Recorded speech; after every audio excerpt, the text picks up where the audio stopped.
Hello everyone and welcome to the plane. How is everyone doing today? Hope you're doing fantastic. Hello everyone. Thank you, Joe Cool, for following. I appreciate that. That was super nice of you. Welcome in. Today we are going to start the next case in the Phoenix Wright game. The third one. The third game, fourth case. Which I have been informed that there are 5 cases, not 3. So yeah, we got 2 more cases before we do the next Professor Layton game, which is fine. Last time we got a little teaser of what happened. Somebody fell off a bridge and Phoenix got a cold, and we're gonna find out what's going on. Yeah, so we're gonna replay that and see what happened again, because it's been 2 weeks, because I took last week off from the Phoenix, right? Today we have some tea, some lemon ginger tea, which I steeped for a pretty long time. So I tried something new today. My brother made a root beer float and put coffee in it. And I was skeptical, but it tasted really good. Like, it was, I was like, this is not gonna taste good. But I was like, yo, this is awesome. So, I guess fun fact of the night. You have a root beer float, put some coffee in it. It'll taste awesome. It was really cool. I just had that on my mind. But we're not gonna have that. We're just having some nice lemon ginger tea. Or this bag said ginger lemon. There's a big difference, I guess. I added a new sound redeem. I know a few days ago I added the Koyuki one, which is very fun. But I also added another one from Blue Archive. Hiyori crying. Hold on.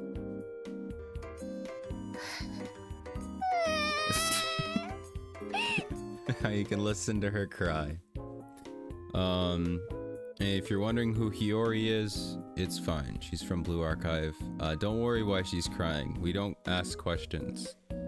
She is having a great day. It is how she shows affection, is through crying. That is the only reason why she's crying. But she's cute. I haven't fully decided. I just found out, like, I have 5 extra sound alert slots. So I'm gonna fill them up for you guys to spam, and they won't be ear bleeding. In fact, I'm probably thinking about changing some of them out, especially some of the bass boosted ones, because I mean, they were funny, but I think most of my sound alerts besides the new ones are yeah, well, the Unya we're gonna keep, the Mooney channel probably keep, the Hutao one is no. I'm probably gonna get rid of the Hutao one. Yeah, we'll make some new ones here.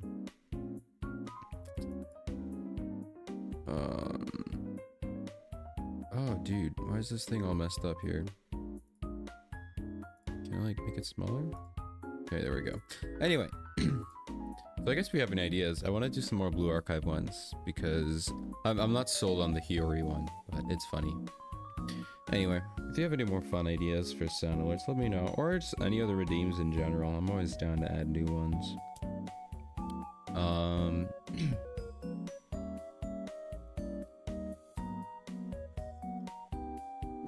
Alright. I had a super busy weekend, and so I'm still recovering. It was a lot of fun. Alright, I'm going to get started then. Wrong button.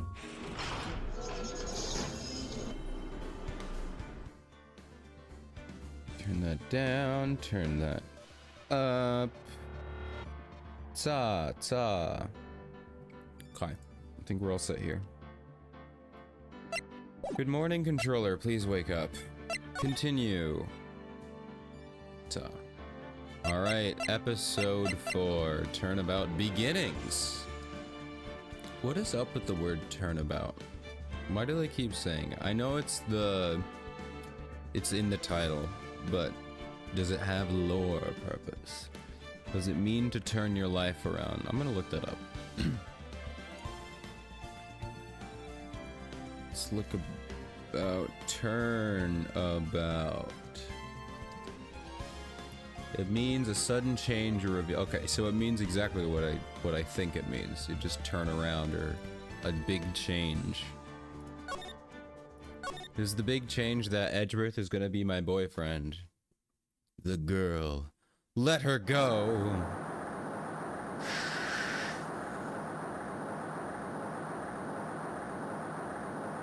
Dun dun dun dun!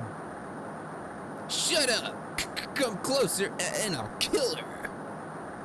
I'm going riding into it today. Sorry, but you're not going to get her.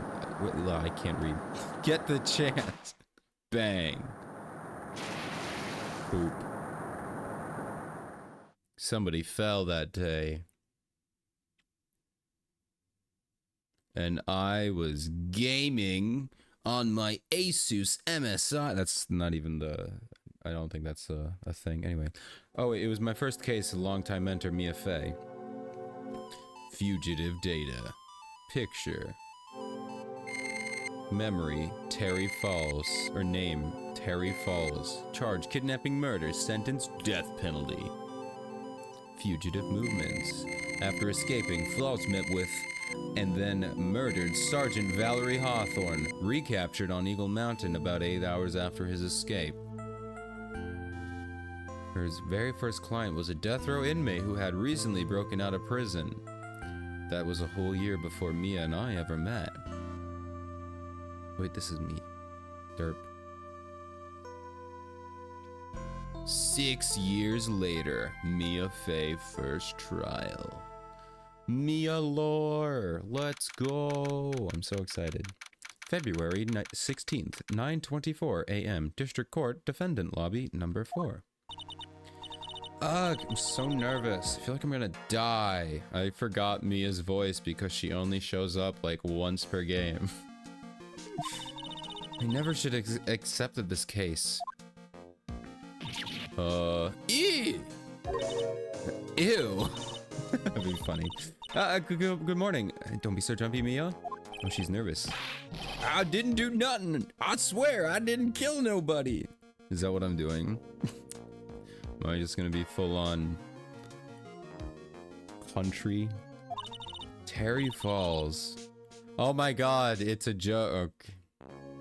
Hey, at least I figured it out well, pretty soon. It took me 2 times to see the name to realize it's a pun because they fell off of a bridge. Wow, I'm so funny. Okay, so smart. My first client, sentenced to death 5 years ago, and now a prison escapee. Just relax, Mia. Make small talk and try to relax him. Why did you escape anyway? I'm sorry. Oh my god, he's eating his balls. I mean, wait. It's not what I meant. It's not what I meant. I didn't do nothing. I didn't kill nobody. I never lie. I didn't escape from nowhere. This isn't really country. It's just panicked American. But Mr. Falls, the police just recaptured you 2 days ago. Sorry, I told a little lie. Oh boy. But anyway, I didn't do it. I never killed nobody. Sorry for asking, but you're on death row, right?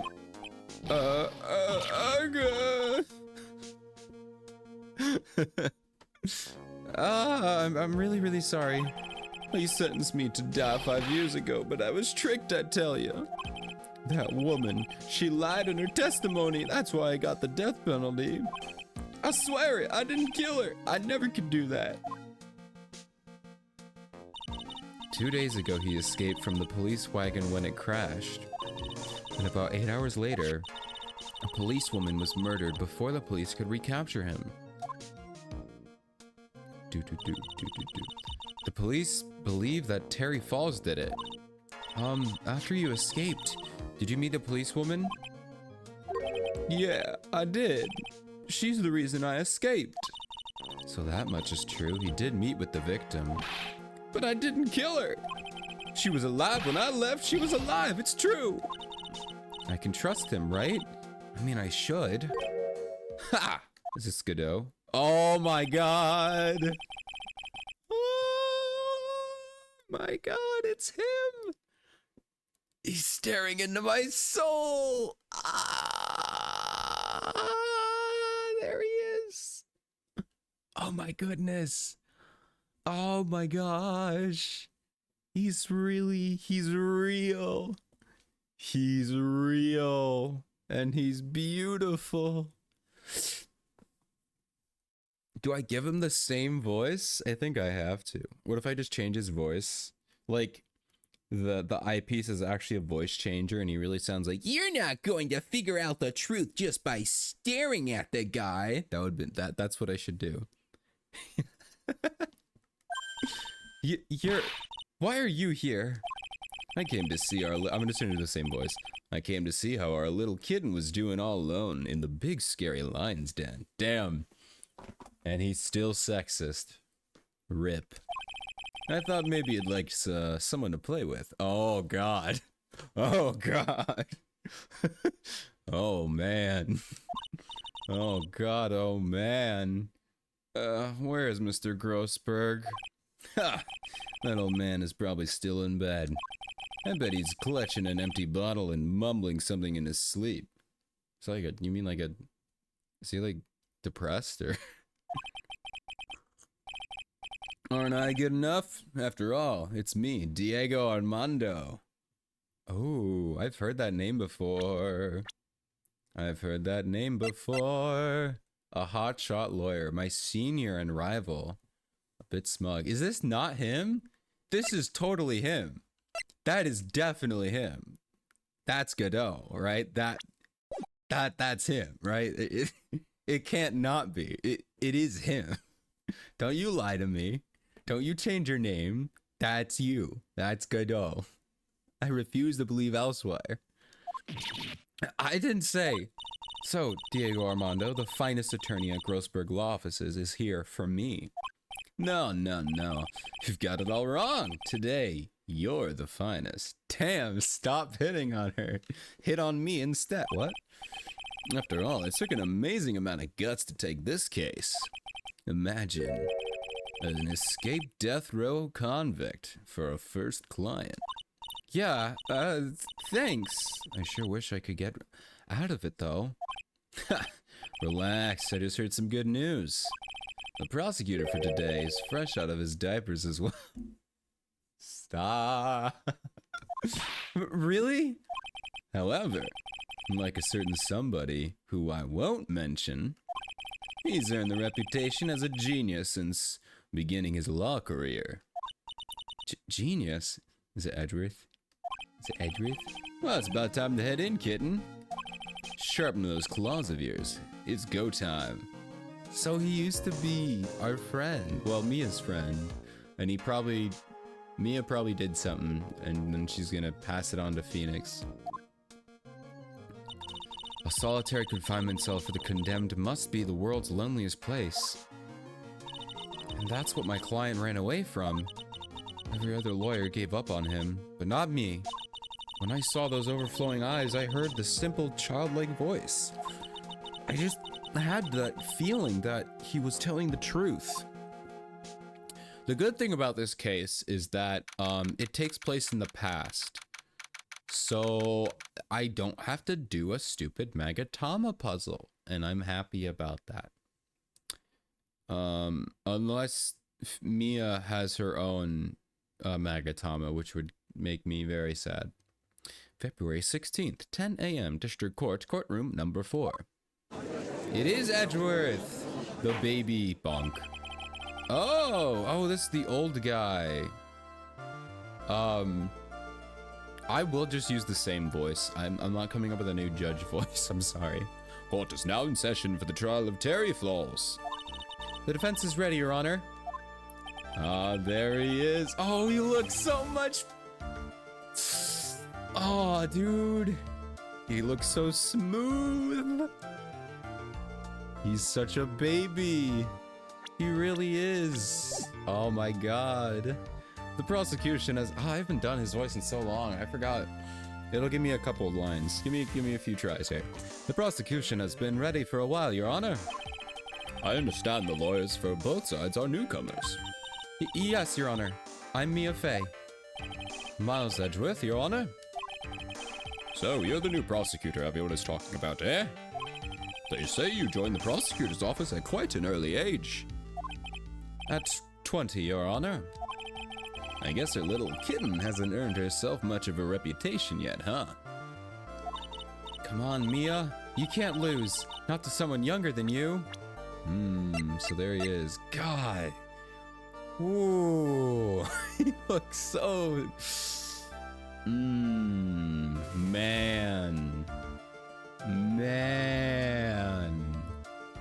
Oh, this is a lineup. What a lineup of people in the court. I got a case to run. I'm sorry. I am thirsting way too hard. I'm sorry.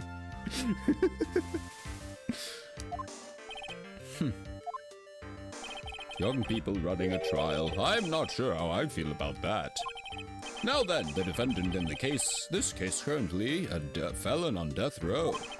2 days ago, he escaped from a police wagon. Is that correct? Precisely. But the defendant is not on trial for escaping prison. On the day the defendant escaped, a policewoman was murdered. So we're here to determine if Mr. Falls was responsible for her death. You got it, kitten. Dude. Every time he calls me kitten. Bonk. Well then, Mr. Edgeworth, let's hear your opening statement. Yes, Your Honor. It was 5 years ago. The defendant, Terry Falls, was sentenced to death in this very court. His crimes were kidnapping, extortion, and murder. The girl he threw off the bridge was only 14 years old. A truly horrible crime. I remember it well. There was no decisive evidence, so the trial was long and protracted. Correct, but in the end, what finally decided the case was a certain witness's testimony. God, look at that face. Ooh, I really thought they would just rehash him, but no, like this is new. He's young, he's spry. Doing things to me. He's got more like agility in his pointing, or like flexibility, you know? I love this. A witness's testimony?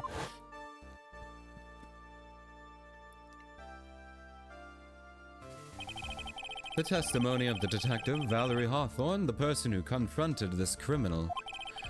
She arrested Mr. Falls at the scene and later testified against him. She said she witnessed Mr. Falls throw his young victim into the river.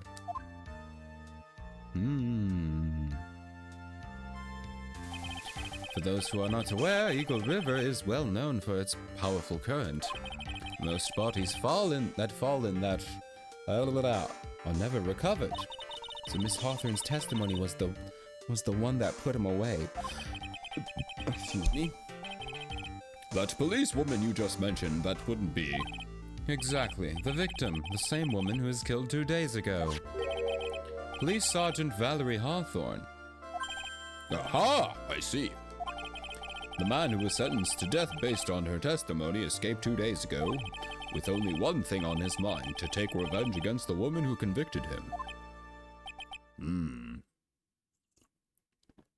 So is this judge supposed to be the older judge, or is this like a different judge?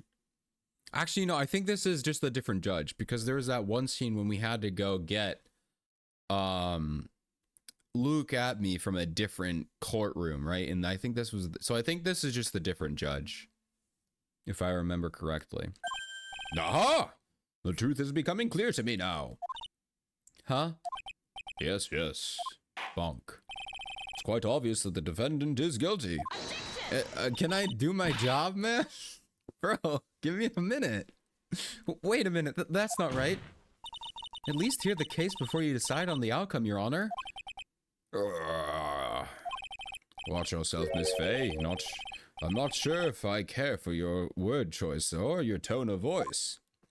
Oh, don't. Oh, dude. You are younger than me, my guy. Both in-game and IRL. You shut up. But I like. Please keep berating me. Young people these days simply don't know how to respect their elders. Are you? You're even younger than me, you hypocrite. Bonk. Now then, Mr. Edgeworth, please call your first witness. I called the detective who was in charge of the initial... Oh, sorry. I punched my microphone. Who was in charge of the initial investigation case. Is it Gumshoe? Oh my god, he has a different coat. Everyone's different. Witness, state your name and occupation. Gumshoe, Dick Gumshoe. I'm the homicide detective in charge of the case, sir. He looks the same. He never ages. He came out of the womb looking like that. What a man. All he does is wear different coats. Every year he gets a different colored coat to signify his age. I finally got promoted to detective division half a year ago. I don't believe anyone asked you about that. Hey, ma'am, you got any idea how much work it takes? What is it? You're really gorgeous. Gumshoe. Chill out, buddy. I know I was doing it, but you are fictional to me, so therefore I'm allowed to, you're not. Wahahaha. Excuse me?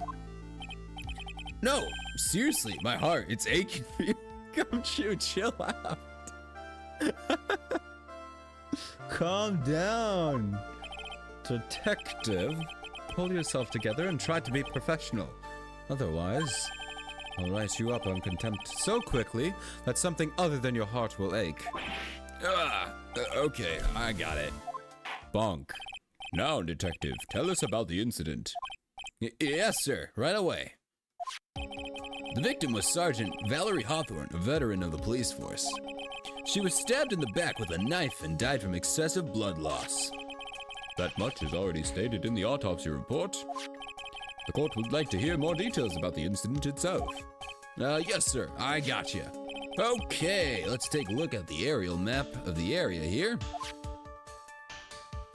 Eagle River. This is a sketch of Dusky Bridge, an old suspension bridge. And the river that runs under there is the Eagle River. The victim and the defendant met there on top of the bridge. After stabbing her in the back, the killer carried the victim back to his car. He was recaptured at a police checkpoint as he was trying to make his getaway, sir. What happened to the body? I see. Dusky Bridge added to the court record. 40 feet. That's a big bridge. Big fall. Was the victim's blood found on the bridge? Yeah, the victim's Sergeant Valerie Hawthorne was wearing a thick coat, sir. Fortunately, no traces of blood were found on the bridge. Mr. Edgeworth, I warn you that I absolutely despise conjecture. If there was no blood on the bridge, then you have no proof that they even met there. Your Honor. Oh my god, dude. He was a tool from day one. He was always smug. He just deserved it as he got older. If you would listen to the testimony we have prepared, I'm sure you will be convinced. The two of them most certainly did meet on the bridge that day. Why, Mr. Edgeworth? I'm not sure I like you wagging your finger at me as though I were some hoser. I think it's a Hoosier. Detective, proceed with your testimony. Yes, sir. Here we go, Mia. Hang on. Okay, now, listen carefully, kitten. One little mistake, and this guy will drink you for the morning tea. Trust me. Get ready. God, dude, why is he so cool? He's so cool. I don't even care that he's committing so many, like, human resources violations. Ah, what a man. Also, yeah, this is definitely him. He's drinking coffee. Like, this is him. You cannot tell me otherwise, so. Let's go. Summary of the incident. On the day of the incident, an unknown person phoned at the sergeant and asked to meet. Sergeant Hawthorne went to the Dusky Bridge at the designated time and met with Mr. Falls. And that's where she was brutally murdered, sir. The criminal stuffed her body into the trunk of his car and tried to make a getaway. Mr. Falls was arrested at a police checkpoint we set up at the base of the mountain. Okay. Okay.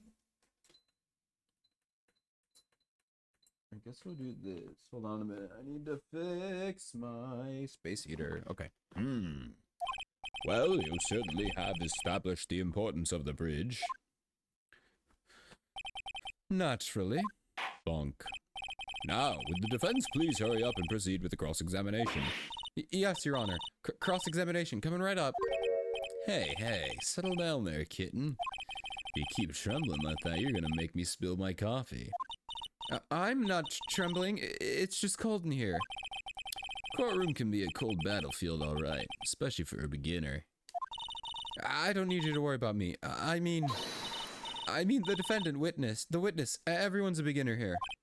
Ha, you got me there. But maybe you should keep your claws out and show them what you've got, kitten. Damn. And they were roommates. It's okay, Mia. Stay calm. Just remember those court procedure videos that you stayed up all last night watching. Oh my god. Also, she totally does have a magatama around her neck. This is not going to be fun. But it's not in our thing. So it'll be fun. Yeah, it's not there. Oh, but I do have a proof of my possession, of my profession. It's brand new and sparkles in the light. Yeah. This unknown person, you have no idea who it might be, right? Sorry, but I'm afraid I do. What? The one who called the Sergeant Hawthorne was the defendant, Terry Falls. What? The defendant? The defendant called her? Sergeant Hawthorne was a very thorough person, sir. She left a note about her phone call with Mr. Falls. A note? Yep, a top secret memo she left on her desk. Okay. Confidential police materials written by the victim. According to this note, it seems the one who called her to the bridge was indeed the defendant, Terry Falls. Whose bright idea was it to keep that note from me? Ha! Looks like the judge is even more sure of his verdict now. Listen up. Never ask question if you don't already know the answer. It's that detective's fault. He's the one who said unknown person. Hey now, don't make that face at me. I just said it that way because the prosecutor told me to. Was that a trap? With that cute face, I didn't expect him to be so sneaky. He is so cute though. He's so cute. Look at him. God damn, even Mia's like, damn, he's just a little baby. Oh. Oh, that was cute. That was awesome. I even forgot the precious information that I learned. A bridge up in the mountains, but why meet there? Yeah, because it's a very important place to defend in. That's why. What do you mean by that? If you remember, 5 years ago, the defendant kidnapped a young girl. He was chased onto a bridge, and it was there that he killed his hostage. And the place where all of this occurred is, of course, Dusky Bridge. The very place where Sergeant Hawthorne arrested and handcuffed Mr. Falls. Returning to the scene of the crime. How nostalgic. Wow. Was the body of the victim discovered right away? Yeah, we were really on the ball. Oh, dude, back in the day when the police were actually doing stuff in this game. Nowadays, they can't do anything. Poor Gumshoe, he's doing his best. We found the criminal within an hour of the murder. It was great! We even got to say, don't move, we've got you surrounded. Wait a second. Isn't there something weird about that? The location was a suspicious bridge up in the mountains. So how did they find out about the crime so quickly? Sergeant Hawthorne must have mentioned the phone call to someone else, right? If that's what happened, then she wouldn't have been killed. She never mentioned the phone call from Mr. Falls, but she left a note on her desk about it. If only I'd noticed it earlier, maybe she'd still be alive. Wonder why she didn't mention the phone call to anyone. It was a setup. Mr. Falls had a car then. Well, that bridge is way up in the mountains, ma'am. The defendant and the victim they both went up there by car. I mean, how else, right? What? You mean the defendant drove his own car? No, of course not. It was stolen. He stole it from a young couple that had been waiting at a red light. Damn, GTA style. Car thieves. I'm not sure how I feel about car thieves. Is this guy sure how he feels about anything? This is the photo of the stolen car's trunk. She looks like she's taking a nap, dude. Naturally, that's the body of Valerie Hawthorne in there. Whoa, that doesn't look too comfortable. Bro, she's dead. Maybe a little bit of I mean, I said it looks like she was sleeping, so maybe I can't talk. The victim, she was stabbed in the back, correct? Yeah. For some reason, men always seem to get stabbed in the back. Who hurt you, Armando? Are you okay? Are you okay, buddy? What's wrong? We could talk. We're talking about a woman here. Yeah, you can't tell it's from the photo, but the knife was stuck in her back nice and firm. The condition of the body when it was discovered is very important information. Detective, was there anything strange or noteworthy in the trunk of the car? Here's a photo of the trunk, but I don't see anything strange, do you? The key is like destroyed, but that could be because he had to rip it open because it's not hit. Well, no, because the keys would have been there. Is that a bullet hole? That's a bullet hole. Isn't that? I bet that's a bullet hole.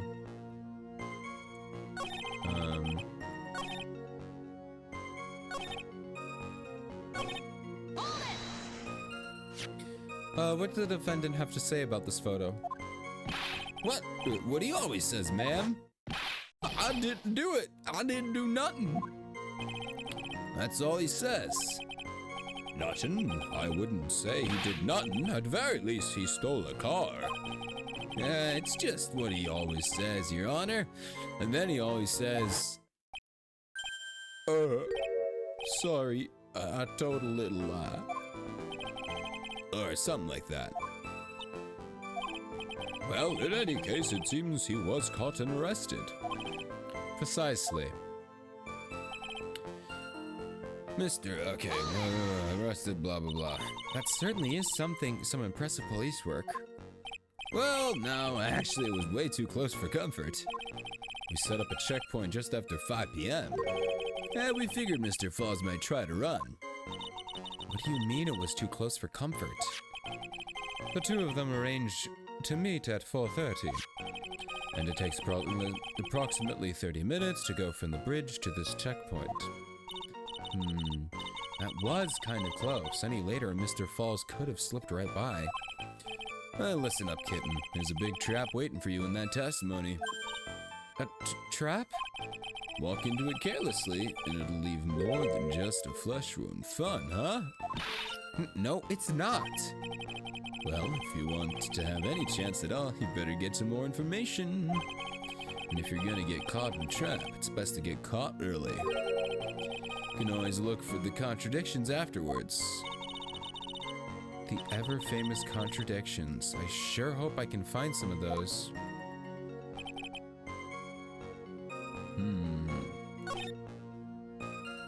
So what do we got? What do we got? We got this. We got our autopsy report. Between 4 and 5. We got a bridge. 5 yards. What do they give me a legend? Do they expect me to actually use the legend?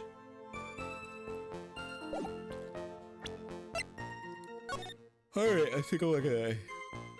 February 14th, 1:21 a.m.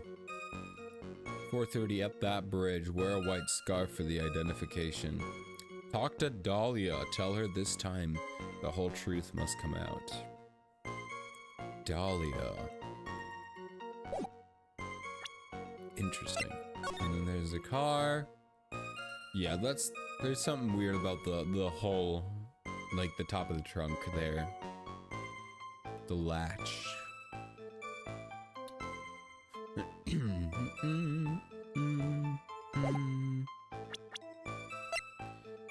Alright, escaped 2 years ago. Wait, he was sentenced to death 5 years ago? So why didn't they, you know, kill him? You don't get sentenced to death and then wait. Because that would be life in prison, right? Sentence to death is death penalty. So why would you wait? I don't get it. And the victim, key witness case 5 years ago. Hot shot. Emphasis on hot. Dubbed the genius. Still new to his position. What a man's. Everyone's new and fresh out of the oven. Alright, on the day of the incident, an unknown person phoned. Sergeant Hawthorne went to meet at the designated time. That's where she was murdered. Criminal stuffed her body into the trunk. Here's a photo of the trunk. Oh, can I press this maybe? Okay, never mind. That doesn't matter. Bum, bum, bum, bum. What if I just make a save? The first save of the case. I want to try just presenting, like... Can I present the picture on this and then point it out? You know? I want to see.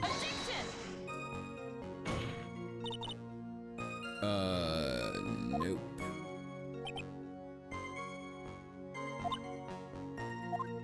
Alright.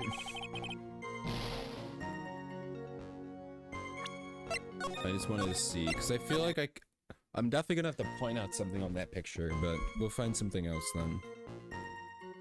The unknown person phoned Sergeant, asked to meet. Hawthorne went to the dusky bridge.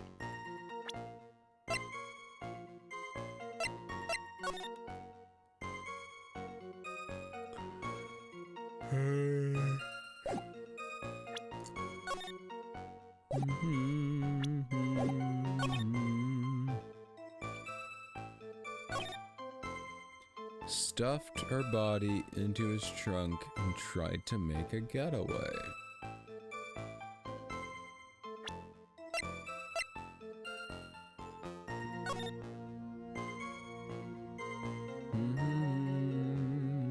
It's probably something about the bridge being out, you know, part of it being broken.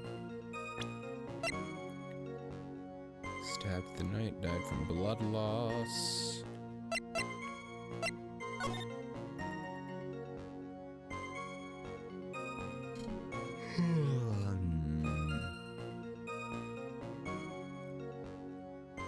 Did they say anything about a thick black coat?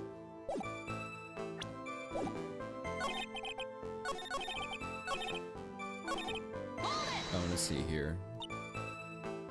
Oh, never mind. Yeah, we were really on the ball.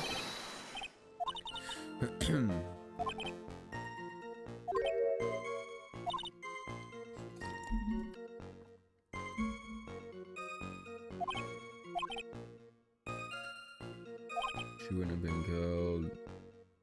She never mentioned a call, but... And that's when they found it, okay. Maybe she'd still be alive.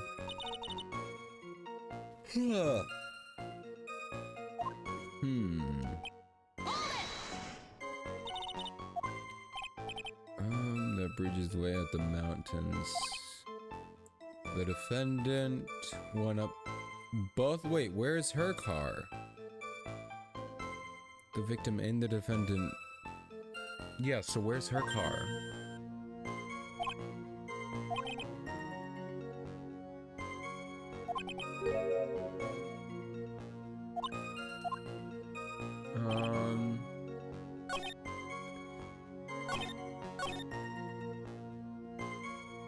But how do I prove that?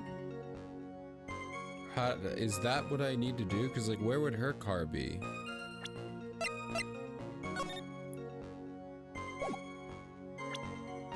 Maybe I'll try doing this where it talks about his car. No. I'm gonna try the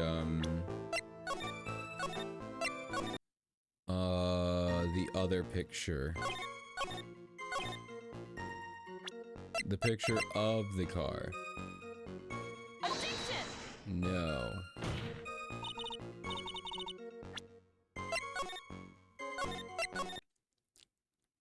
And where else would I present this?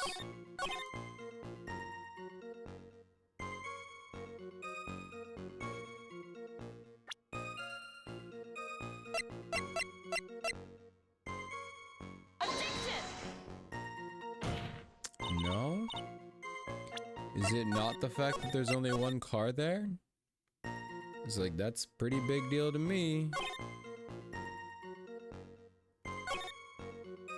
But I don't know what I would present here. I want to see what does he have to say? Big trap. Walk into it, you know, leave more flesh in. Best to get caught early.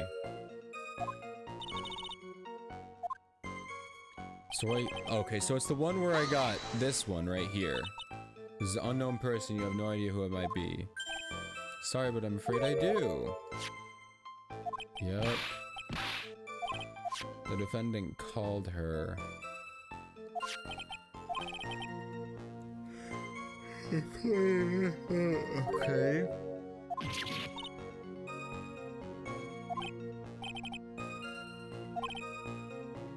Alright, so that was the trap. So this is the trap. Okay, so I just have to... That was the trap, I've already sprung it, so now I can do the... whatever the heck. What do I present here?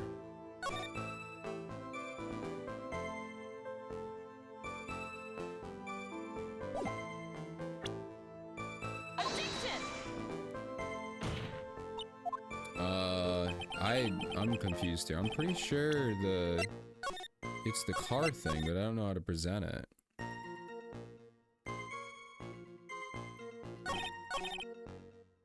She is brutally murdered.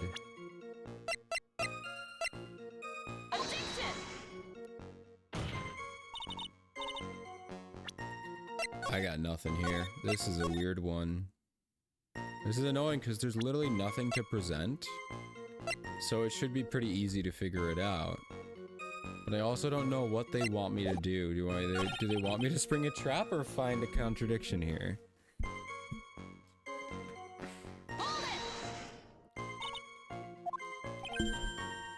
Very important. Yep.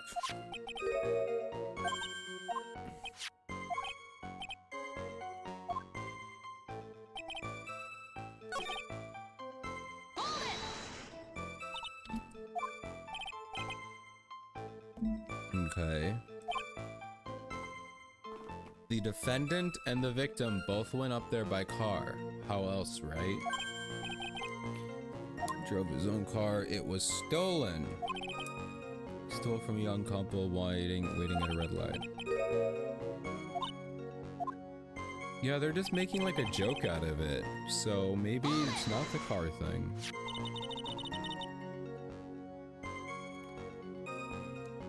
Okay, the defendant talks about the photo.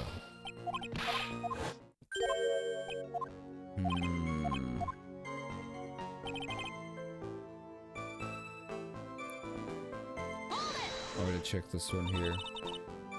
Impressive police work. Okay.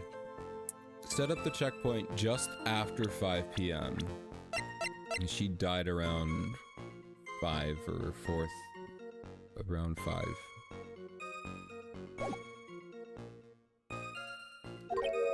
So we figured Mr. Falls might just try to run. Do you mean it was too close? Yep, they meant to meet at 4:30. Takes probably 30 minutes to get from the bridge to the checkpoint. Okay, so we have to assume that everything happened instantly. So if they set up the checkpoint after 5:30, that's what they want me to do, right? Was kind of close. Any later? Big trap, okay. So do I just do the, they sprung the trap? Was arrested at the checkpoint. I'm gonna try this. It's clearly not right. And then I'm going to try the other one. Ah! Didn't mean to look around.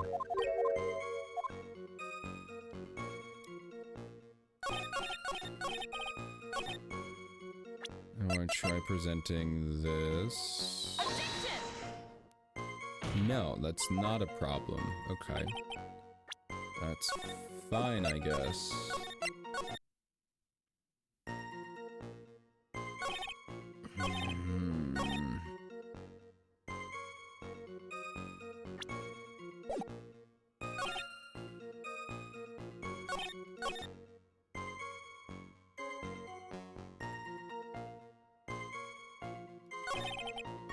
Can I use, like, people? No, all I have is her. And this guy. I can't use any of these people, obviously.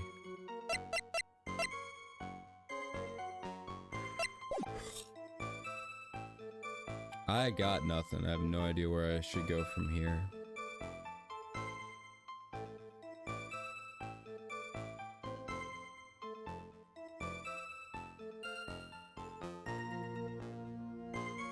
It's like, that has to be it. Where's the other car, right? But how do I show them where's the other car?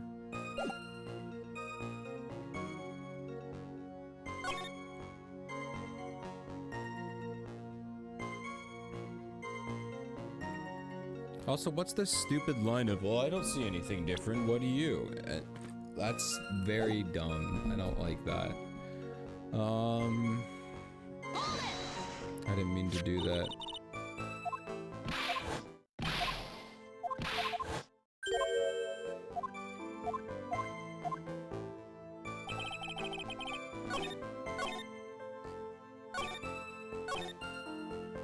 I mean, I could just start pressing everything here and just getting it out. I don't... Can I, like, read this again? Stabbed with a knife in the back, died from blood loss between 4 and 5 p.m.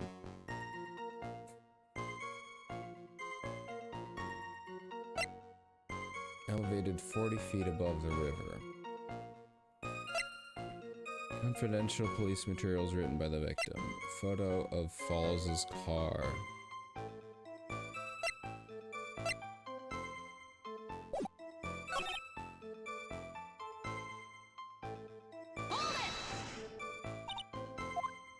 Yep, here's a car.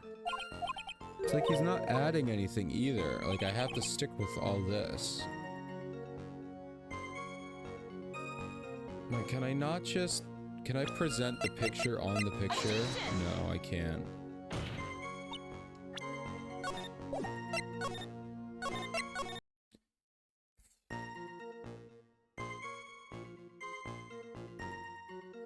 I've pressed everything.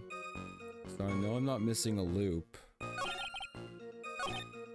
That's the unknown person. That's when we find out. I'm assuming we have to use this piece right here.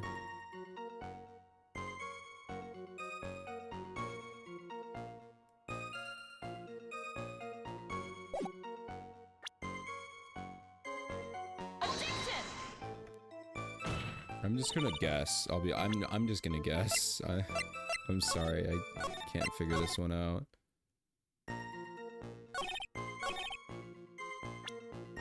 I'm assuming it's this piece right here. So...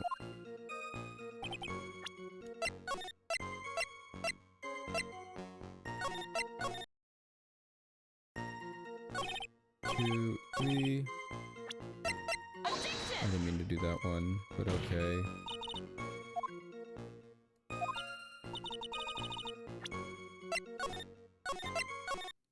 Bam, bam, bam. Not that one.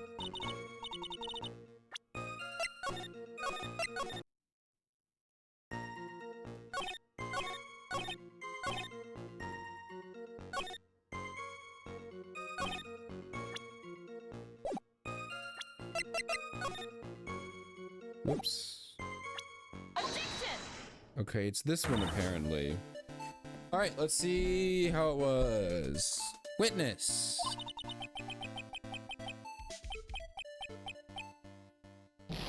What is it? Do you have something to say, Miss Faye? I'm sorry, I totally forgot what I was gonna say. This is the first time I've ever had to actually address someone like that. You should have practiced before coming to court. Honestly, Miss Faye, I'm not sure I like this. Huh. Say there, little kitten. Want a piece of my coffee candy? I would love coffee candy. Coffee candy is so tasty. Candy? Well, you're still too young to be drinking real coffee, bro. Bro. Come on, Mia, shake it off. You're a lawyer. Detective. Yes, ma'am. This photo. You said there were nothing peculiar about it. Is that correct? Yeah, that's what I said. Well then, I suggest you take a— oh, the scarf. It's the scarf. The stupid— yeah, wear the white scarf. Okay, I got it. I'm just dumb. I was looking at the big giant bullet hole. Well, I suggest you take another look at the note written by the victim. The note very clearly says, wear white scarf for identification. The caller must have forgotten the victim looked like, thus the special request. I have one very simple question for you, detective.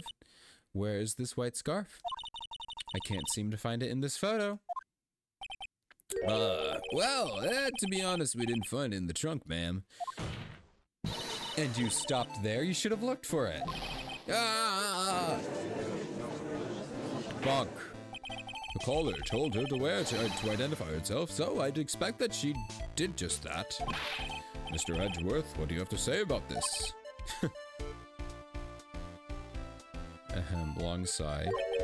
I see the defense is a little lacking.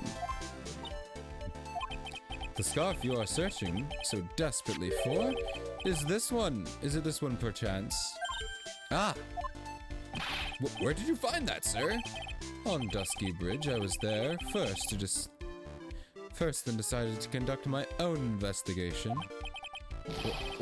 Why didn't you tell me? I made a decision to keep all pieces of evidence in my personal satchel. Dude, that is so illegal. It's so messed up. It's the safest place I know. That hotshot sure has a flair for the dramatic. It's not exactly white, as the caller requested, but as you can see, it's close enough for what it was intended for. Looks like it spent some time on in the mud. Not surprising. It was drizzling on the mountain that day. Prosecutor Edgeworth, He was intentionally hiding the scarf the whole time. Bonk. The court will now accept the scarf into evidence. Yeah. Alright. Now, if the attorney for the defense is finished embarrassing herself. I'm gonna read this. Just found on the bridge. Okay. I'd like to move on with the testimony. That is alright with you, isn't it, Miss Faye? Boy, would I like to wrap the scarf around his smarmy little neck. I'm sure you would. Very good. Now, if we're done with this mud-covered scarf business, the prosecution moves to establish conclusively, and with hard evidence, that Miss Hawthorne and Mr. Falls did indeed meet on that bridge that day. Further, we will show exactly what occurred here. Sounds quite promising. I can't wait to hear all about it. Everything is moving at his whim. Don't forget, kitten. There's a reason why everyone considers this kid a genius. A genius, huh? Dun dun dun dun. Actually, there's an eyewitness who was there when the incident took place. This photo was accidentally taken by the witness. Lotta.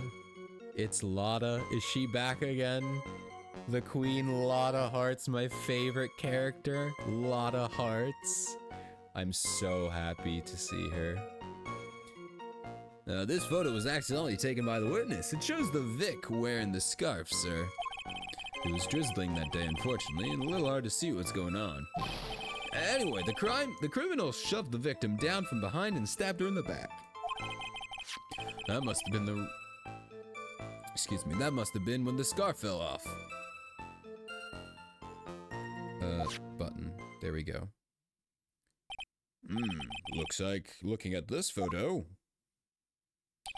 you really get the sense this bridge is very high up. It is about a 40-foot drop from the bridge to the Eagle River down below. Mr. Edgeworth, who took this photo anyway? Let's just say it was a well-intentioned third party. Aha! A potential witness! So why isn't this person in the courtroom?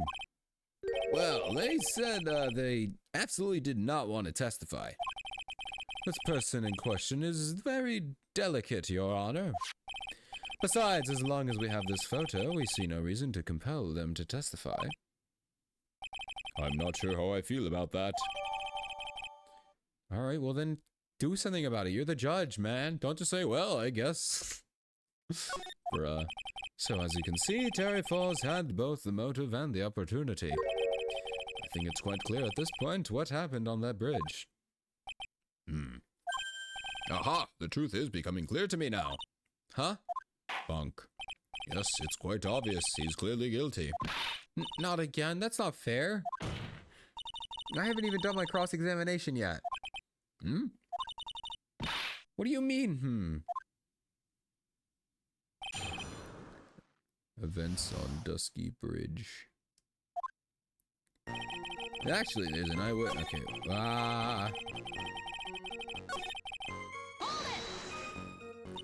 Who is this eyewitness? She's a college student. It's her. It's Lotta. It's Lotta Hart. A female college student? That's right. Meaning she's a female and a college student, ma'am. That sounds more creepy than it's actually supposed to be. It's not supposed to be creepy at all. She doesn't do well in front of other people, so I came to testify for her. Maybe so, but as the attorney for the defense, I have the right to cross-examine her. For the time being, we're not relying on the witness's statements, that is all. What is that supposed to mean? The prosecution has other, more decisive evidence. Our case doesn't rest on the vague testimony of a female college student. A female college student, eh? Yeah, it means she's a female and a college.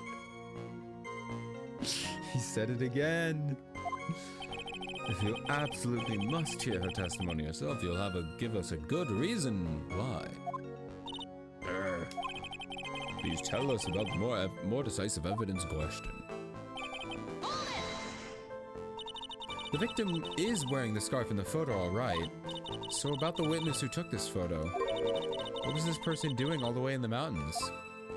Yeah, she was taking photos of wildflowers, apparently. There are many unusual types of flora in the mountains, Miss Faye. People in the area say it's because of the spirits that live there. Spirits? Now that you mention it, this photo. A cloudy fog-like thing. Is it a ghost? I don't believe it. No, Your Honor, no. I don't think it's a ghost. Drizzling. Drizzling, huh?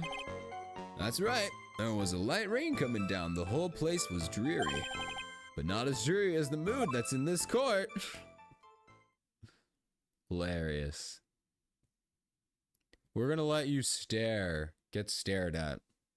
Get stared at, Gumshoe. Okay, you suffered enough.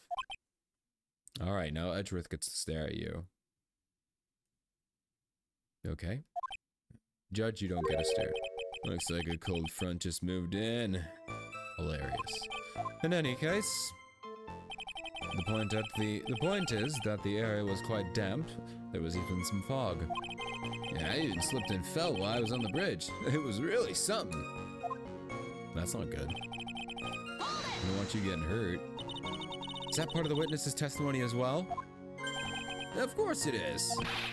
He pushed the victim hard in the back and she fell down, right on her stomach.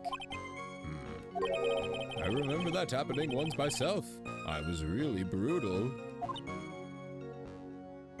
Huh? Are you talking about seeing someone get pushed, or or were you the one getting pushed? Or does that mean that you pushed someone down like that once? With this mind-boggling tales and the way he said brutal, I wonder if he's Canadian. What? Are we just profiling the judge? Pause for a moment while we profile the judge. Save your nasty look for the right person. Huh? Take a look. Poor baby. The court record seems to have wet itself. What? What the hell was that? Hey, watch where you spill your coffee. Court record, huh? The hell was that? You want to explain to me what the hell that was, Godot? What are you doing, man? What the hell was that? Okay.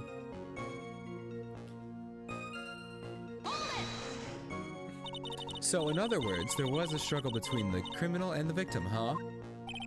That's what the witness said. Well, it looks like she didn't remember about the scarf. But from what she said, it sounded like a pretty violent fight, ma'am.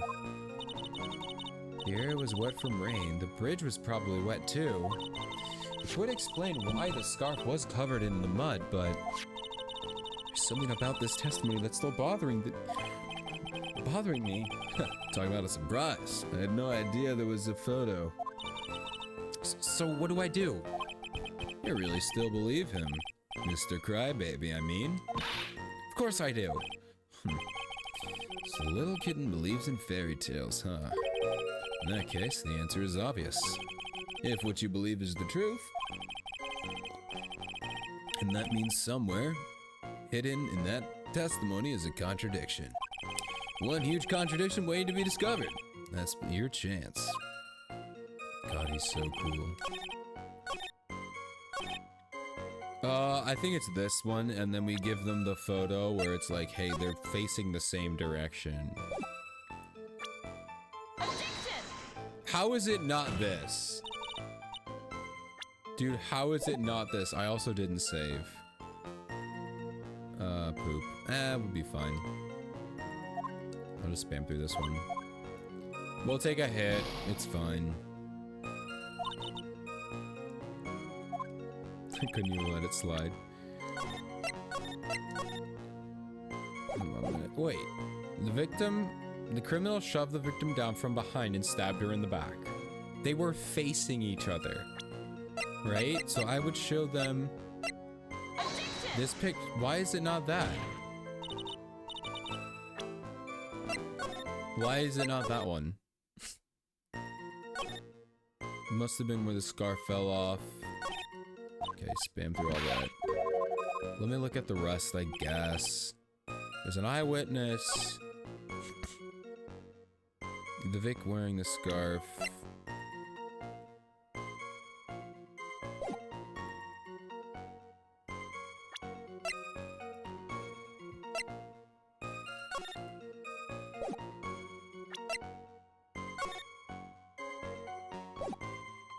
Okay. She wearing the same thing? Yeah, okay.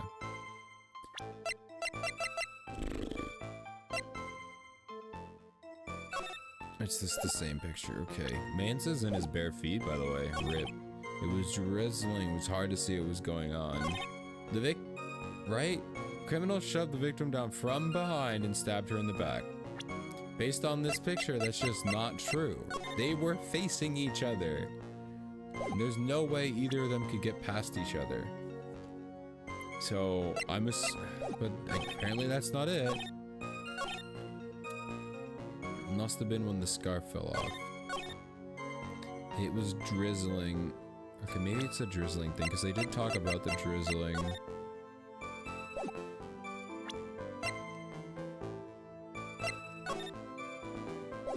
Maybe the scarf shouldn't have been wet.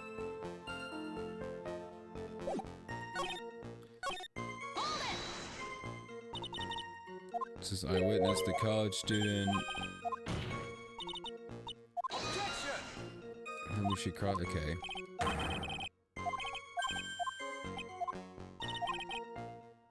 Okay, so that first one doesn't matter. This one doesn't matter. I think it could be this one. He was wearing a scarf in the photo. Witness who took it. What were they doing? Taking pictures of wildflowers. There are spirits.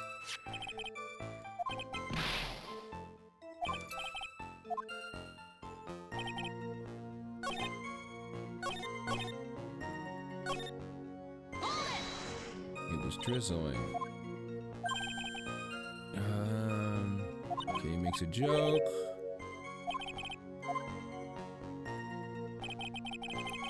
The point is that it was quite damp. There was even some fog.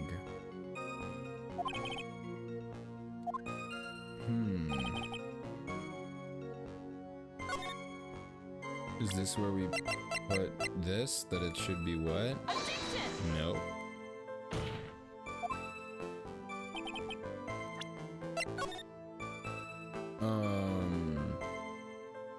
Oh, is that it? It should be wet? That the inside of the... Let's see. Do I then take a picture of this and say that it should be wet? Because it's dry? Nope, not that. Apparently not that either.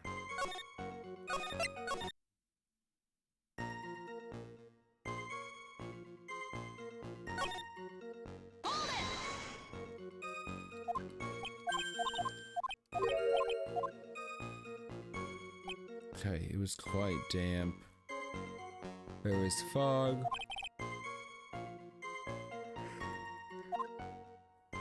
Okay. The criminal shoved the victim from behind and stabbed her in the back.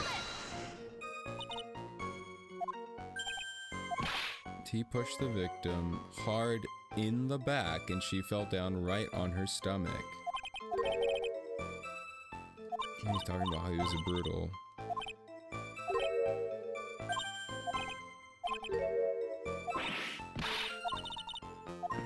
Okay. In other words, there was a struggle between the criminal and the victim. That's what the witness said. Oh, did I not read this? See, she didn't remember about the scarf. It's a pretty violent fight. I did read that. The area was wet from rain. The bridge was probably wet too. Which would explain why it's covered in mud, but there's something else that's bothering me.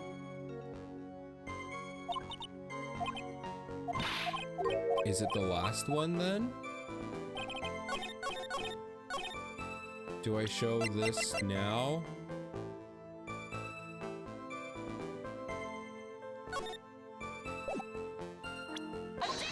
Okay, so it's just on this one. Alright, let me see here.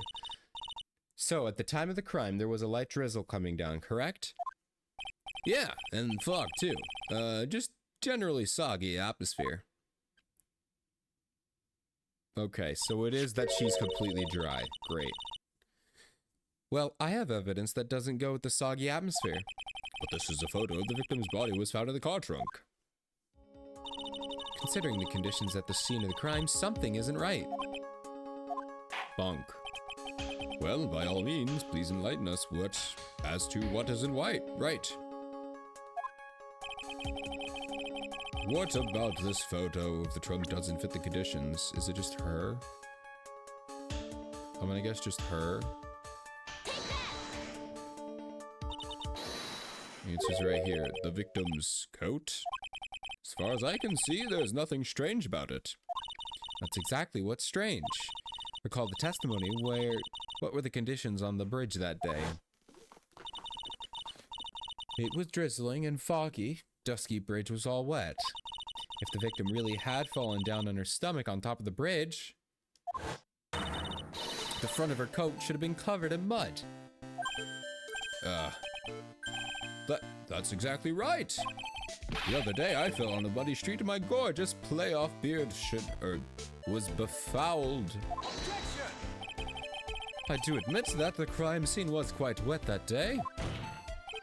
However, that doesn't mean that the top of the bridge itself was muddy. If Your Honor had fallen in the shower instead of the muddy street, your glorious hockey beard, pride of the legal league, would be wet but not muddy. Fortunately, I have yet to test that. Still, your point is well taken. Can you prove the surface of the bridge was muddy that day? The surface of the bridge? Huh. Ha! A real man wouldn't stand for a taunt like this. Neither would a real woman. Guys, this was 6 years ago. It was not that sexist this 6 years ago. All it shows is that... Or I guess we haven't done too many Mia cases, so maybe it's still always... The world of Phoenix Wright is always sexist. And we only find out when Mia's playing. Damn. Of course I can. Here's the evidence. It's this. The evidence is the scarf. Ah! It should be obvious. If the scarf fell onto the bridge and got this muddy, that means the bridge was obviously covered in mud. No, I can't be outwitted by this novice bimbo. Yikes. Hey, same to you, buddy. Bonk. Miss Faye's assertion makes perfect sense to me. I do admit that there appears to be a contradiction between the condition of the victim's coat and her scarf.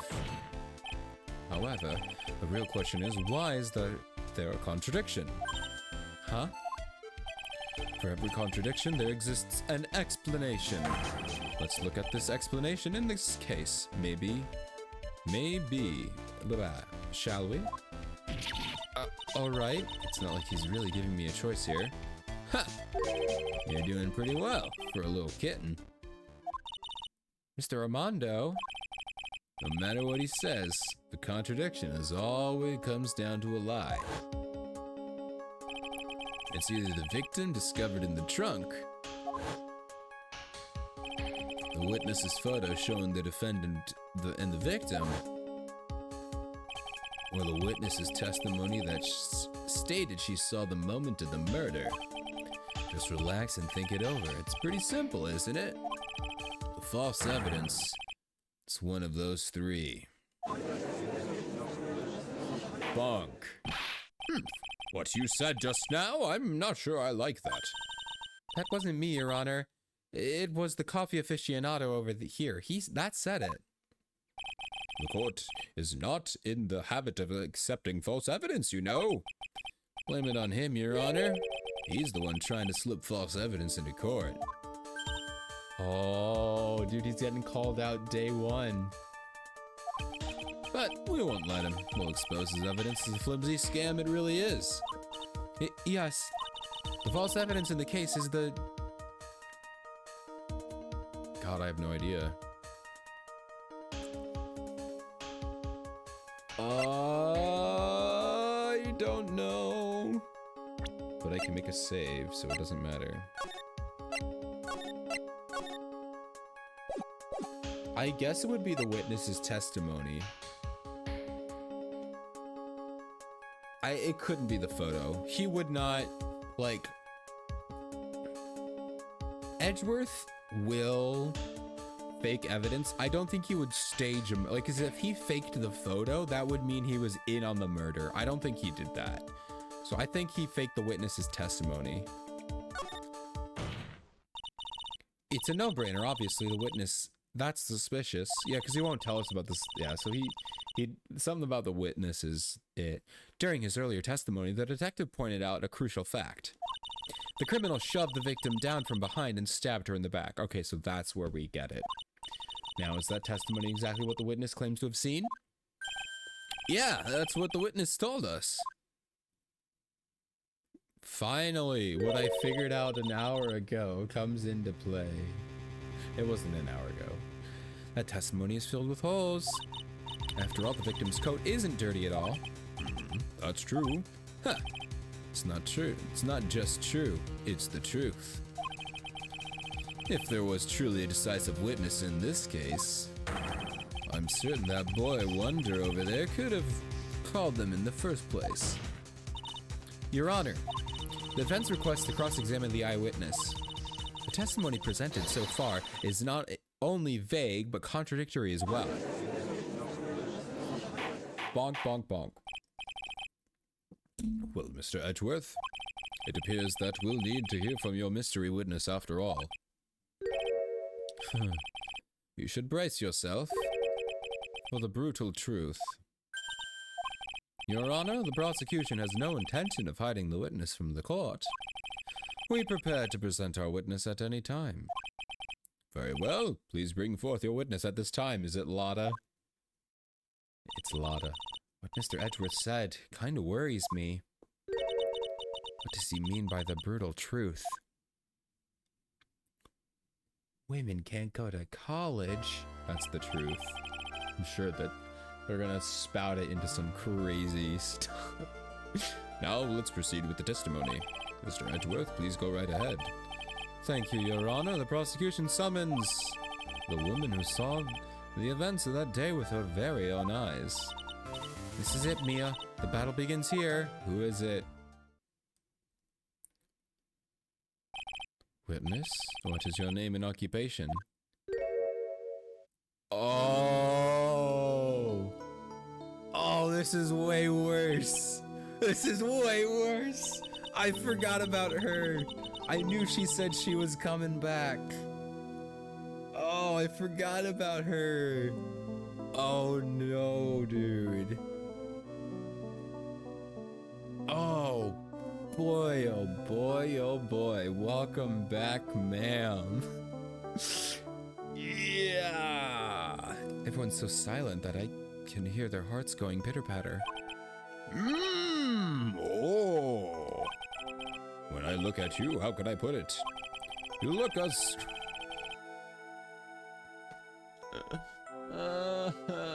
Stop. You look as scrumptious as a double-double and a dozen of donut holes.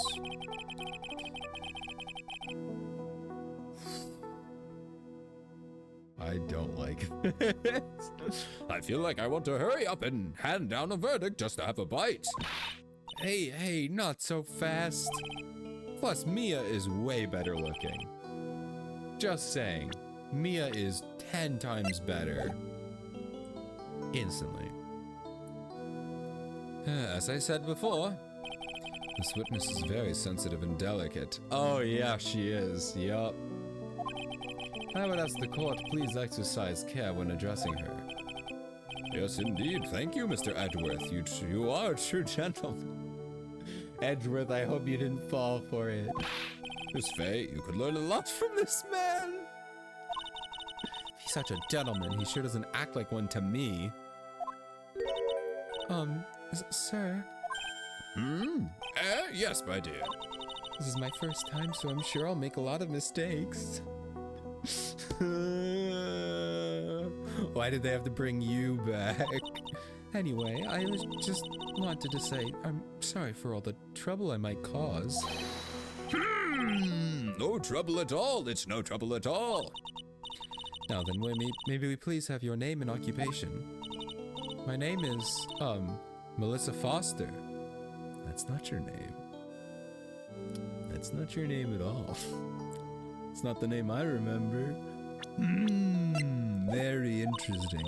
I'm a college student, a freshman in the literature department. Bro, she's been in college for wait, this was 6 years before he met Mia. That means that she's been in college for... Dude, this girl's a psycho. She stays in college and finds people to kill. That's crazy. That is crazy, dude. I guess she could be going for like a doctorate or a master's, but like, dude, she's a psycho. She's a freshman. So maybe, okay, I take it back. Maybe she's going for a master's. I take it back. She's still a psycho.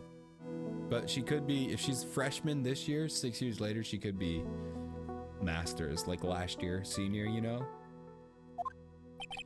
You were on the scene when the unfortunate event occurred, correct? And you were the one who took this photo. Is that accurate? Wow! How can you be so mean? Bruh. He just told you what happened. Now see here, what are you shoving in her face like that? Huh?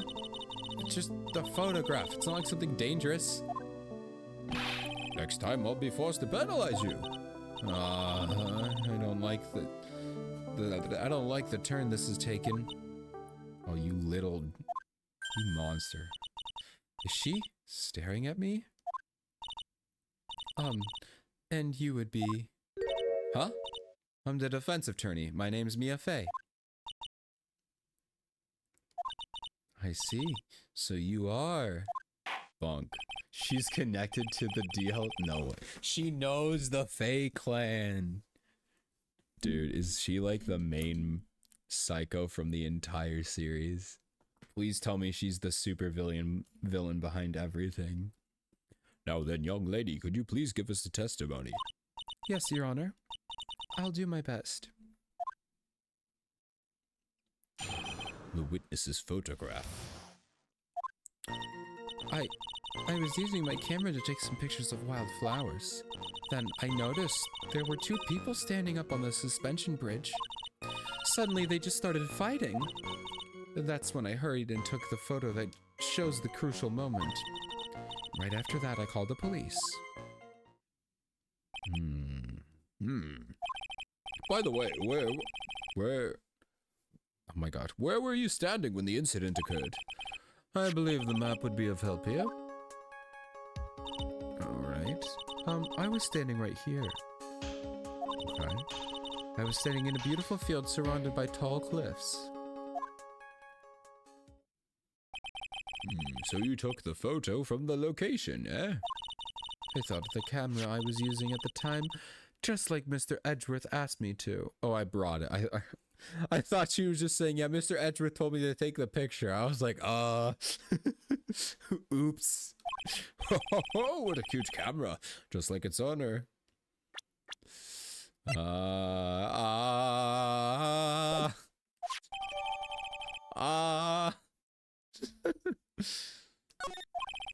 All right then, Miss Faye, time for your cross-examination. But I warn you, make the witness cry again and you'll feel the wrath of my gavel. I'm gonna make her cry and I don't care. Shut up, Melissa. Whoops. Did you say wildflowers? Yes, the mountain is famous for its beautiful spring wildflowers. But it's only February. Well, I couldn't wait for spring to come. That's not how nature works. That's not how it works. Oh, I know just how you feel. It's just like when I first started growing this glorious beard of mine.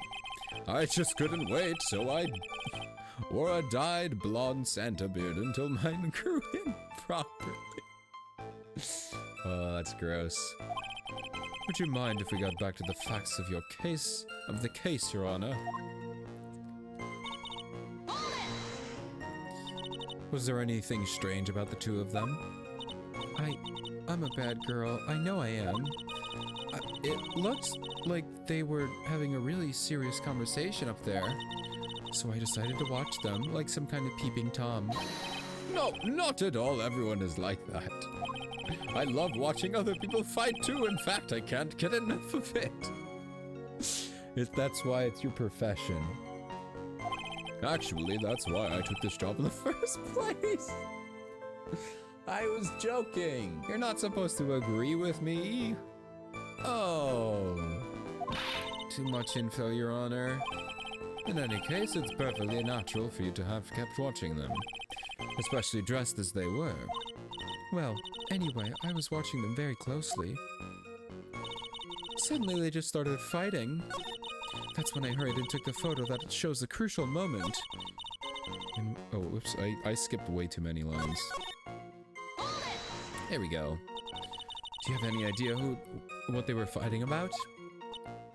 No, I have no idea. Why do you ask that? I just thought maybe you overheard what they said. I was just asking a question. I would never eavesdrop, bro. You took a picture of them about to kill each other. I've got more class than that. Well, that's right, Miss Faye. Don't drag the witness down to your level.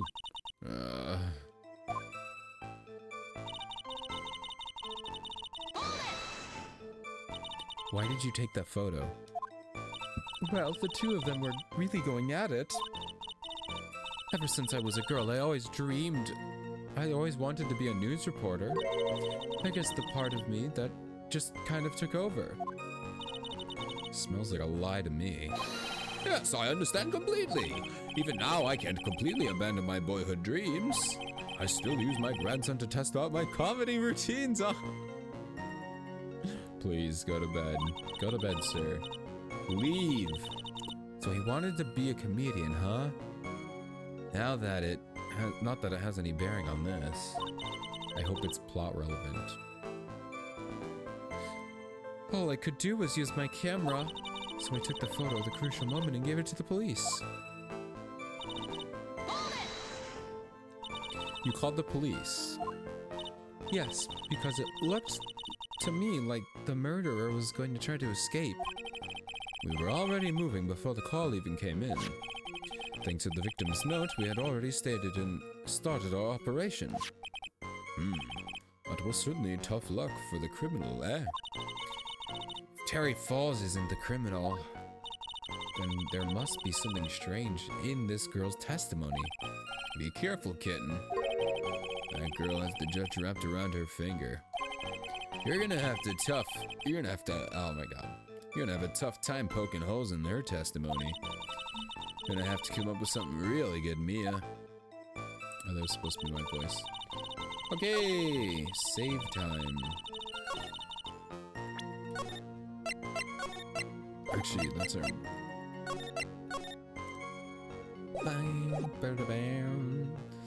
Taking pictures. I didn't mean to press it again. Okay. I was taking pictures. I noticed there were people on the bridge. So are we actually going to ignore the fact that she said February when it's actually like, or when she said spring? When there are no flowers out or whatever? I feel like you're gonna ignore that. A powerful model.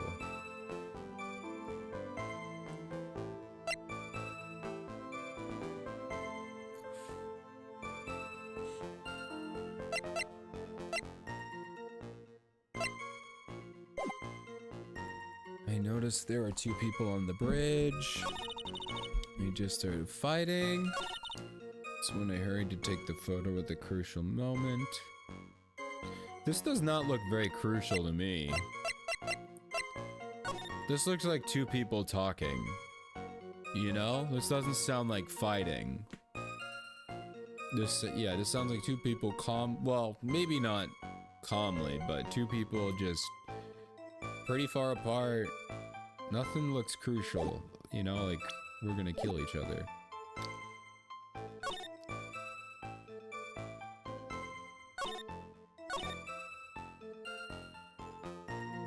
I'm gonna try this. I'm gonna try that idea. Oh, I got it. Dude, I got it. Witness. Let's see if I actually got it for the right reason, though. When you said you took the picture of the crucial moment, is this what you meant? Oh, I can see from this photo are two people facing each other. Yeah, I was gonna say. You testified that you saw the two of them starting to fight. Normally, that's the kind of thing you would refer to as a crucial moment. Why haven't you presented a photo like that? Well, you see, the photo we presented was the only one there was. But if you really wanted to capture the crucial moment, then what happened next, you must have taken a photo of it. Oh. My apologies, young lady, but Miss Faye's assertion is not without a certain amount of merit. He can certainly downplay a situation, can't he? I'm sorry. I'm a very bad girl. I used it all up. The film, I mean. You ran out of film? It's a digital camera, isn't it? This photo was the last one. What? Unfortunately, that is the truth. I personally examined all the photographs you took that day. All the other photos are of the witness herself playing among the wildflowers. Witness herself? Then who took the photos? Well, you see, my camera has a timer feature built into it. So you took the photos of yourself? I remember taking some photos. Shut up. Please, no details. Bunk. It seems that Miss Faye's assertion was not decisive after all. Wait, just a minute. Well, if she had no film left, she couldn't very well take more pictures, eh? Miss Foster, perhaps then you could tell us about a different sort of photo. Photos of the incident you took with your very own eyes. Mr. Edgeworth, you're quite the poet. Bonk. Very well then, let's get back to the cross-examination. Let's hear your thoughts on the fight that you witnessed. Yes, Mr. Judge. Alright, move on. Boy, this guy really is a sucker for sweet talk. Ha! It looks like the other kitten in the room is the one that's getting all the attention. I mean, I was very easily being fooled by your sweet talk, Mr. Armando. Yeah, it's sickening. Mia wants all the attention. Okay, here we go. Let me get some water.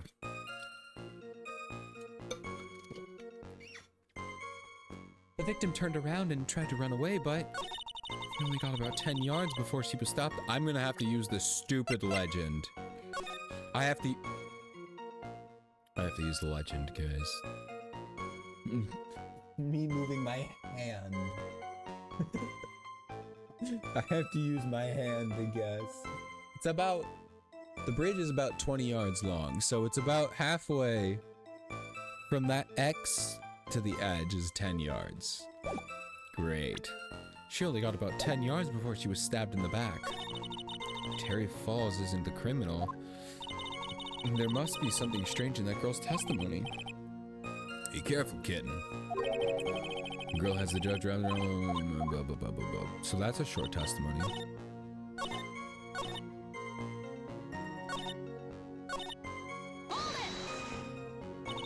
The victim, why do you think she tried to run away? With her police training, she certainly knew better than to turn her back on a criminal. This was a large, powerful man with a knife. She had a gun. I hate to say, I feel like, I mean, it does matter how big you are, but like, That means you just put a few more holes in him, you know? Like, gun tops knife, right? I'm pretty sure. If it had been a Quaggy woman like you, I'm sure he would have acted differently. What does Quaggy mean? I gotta look up. Did this man insult me? Did you just insult me? Quaggy.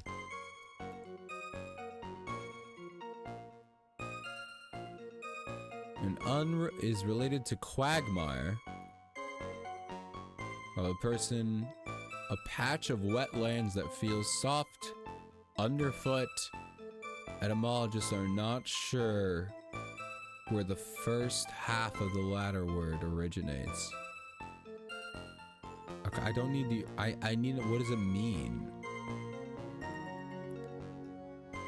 Am I getting insulted right now? Quaggy, quagmire. That's interesting. It's a Family Guy reference. It's an adjective. Quaggy.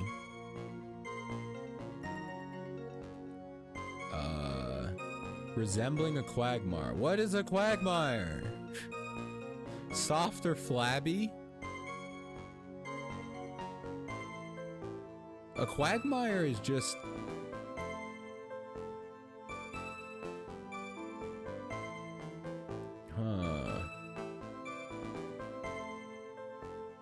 It's just like a swamp or a soggy area of the ground. That makes Quagmire from Family Guy, that makes his name even more of a, like, disgusting. But Quaggy. So apparently I'm soggy and flat. So he called me ugly.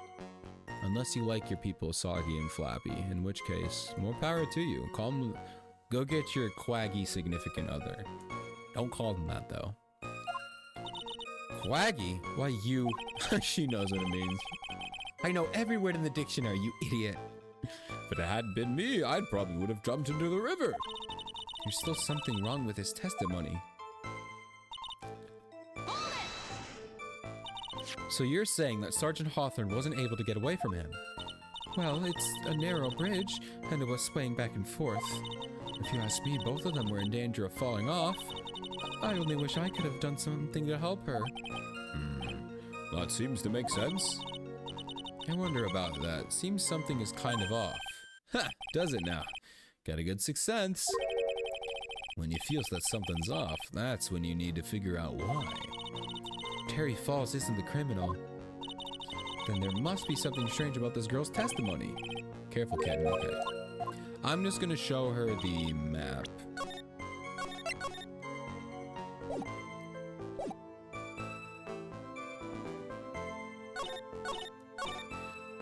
I'm gonna do this, and I'm gonna show the map. And then we'll figure it out from there.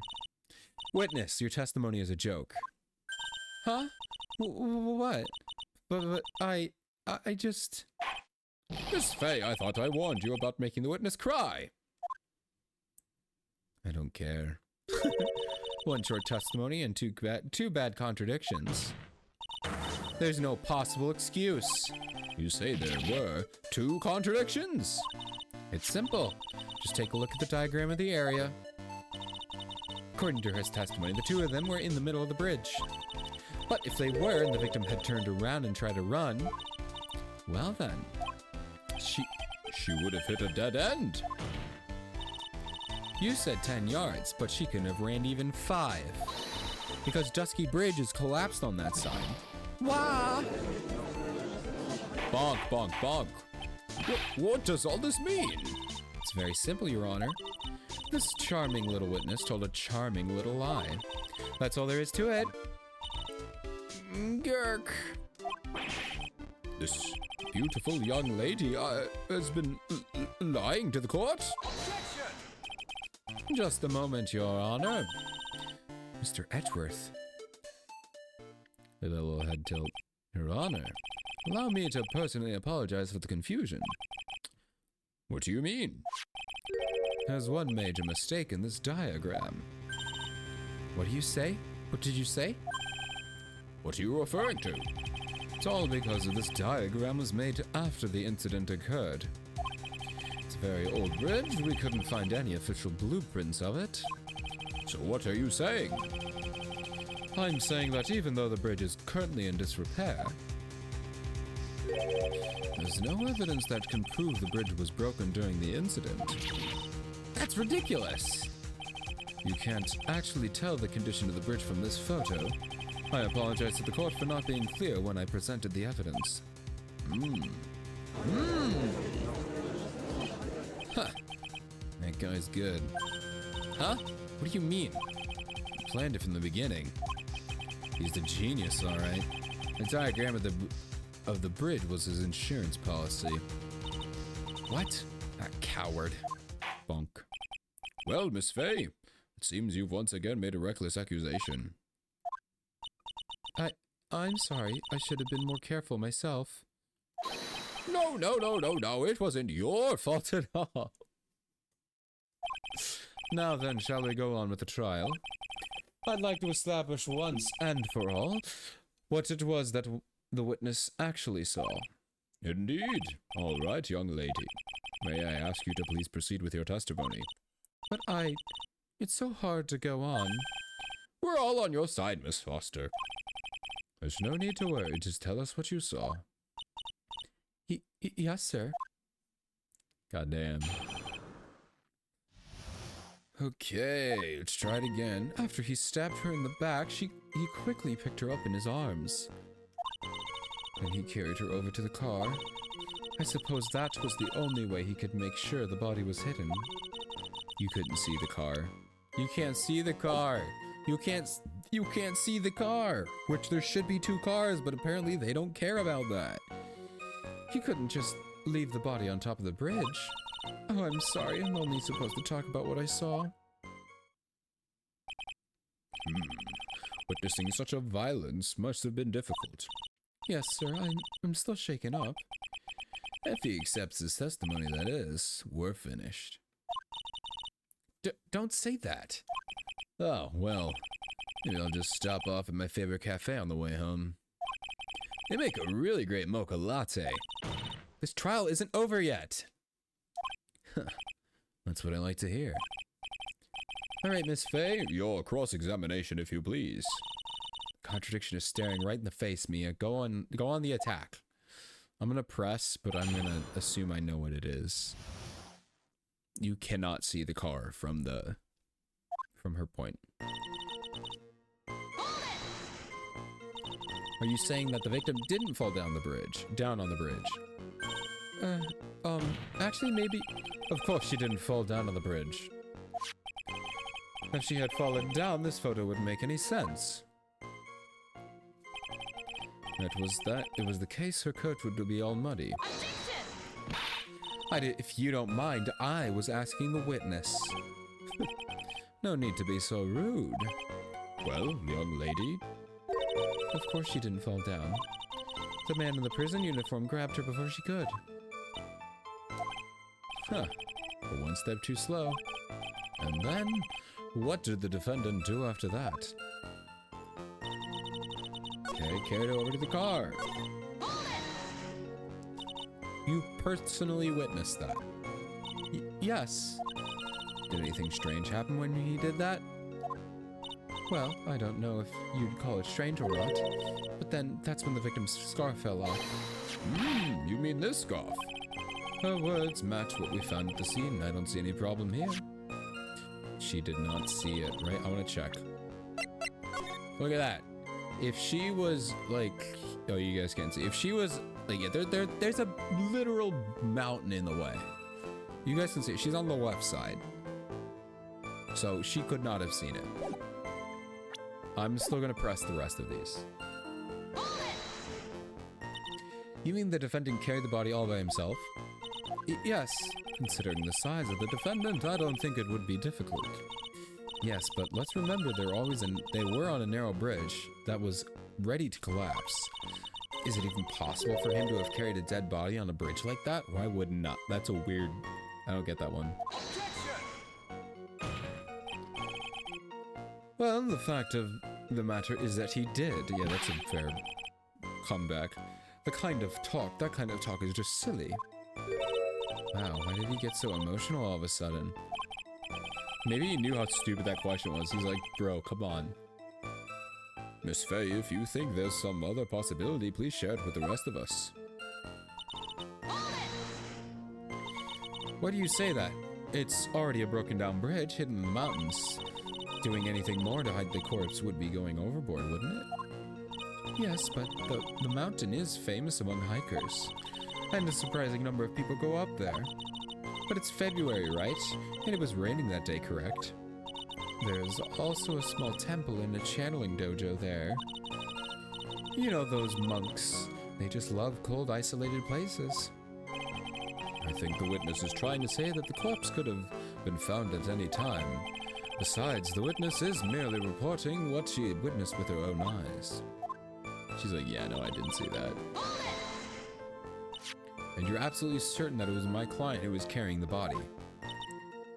Well, he was wearing a prisoner's uniform, but as for his face... So you're saying you did not get a clear look at his face? Well, they were far away and it was raining as well. I thought I was only supposed to say exactly what I saw. Excellent! You are a remarkably honest young woman. Nothing about this testimony is bothering me, but what? Hey, kitten. Have you ever put salt in your coffee? No, why would I? Why not? Huh?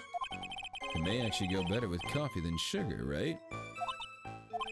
Listen, my point is, if you're not sure, you might as well add a ton of salt to it. It might bring out the rust in something, like a piece of evidence. He's right, Mia. Go present something. You've got nothing to lose. By the way, I wouldn't put salt in my coffee. The two don't go well, after all. Thank you for that epic moral, or, metaphor.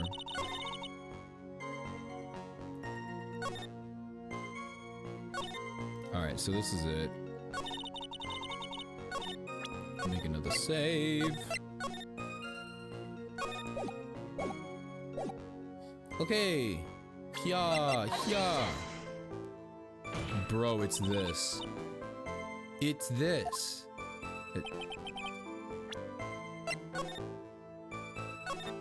Maybe it's a different one.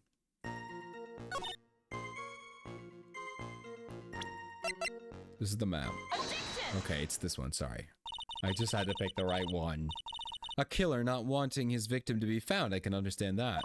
However, the idea of moving the body for the purpose is clearly odd. There was a much easier way to make the body... What? That's the route we're going down?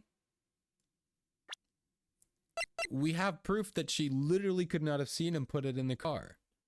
Why are we going with that evidence? She could not have... Why are we going with the method of removing the body? That doesn't make any sense at all. Well, what is it? Take another look at the map of the area. You'll see how. There's a river right below the bridge.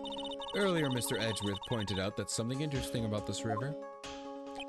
For those who are not aware, Eagle River is well known for its powerful current. Most bodies that fall in the area are never recovered.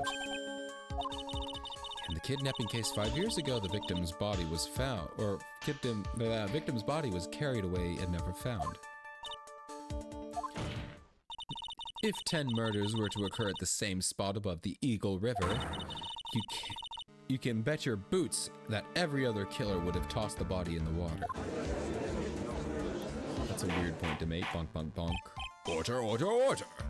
I'm not sure if I care for the way you put that, Miss Faye, but I must admit it does seem odd to have not to have thrown the body into the river.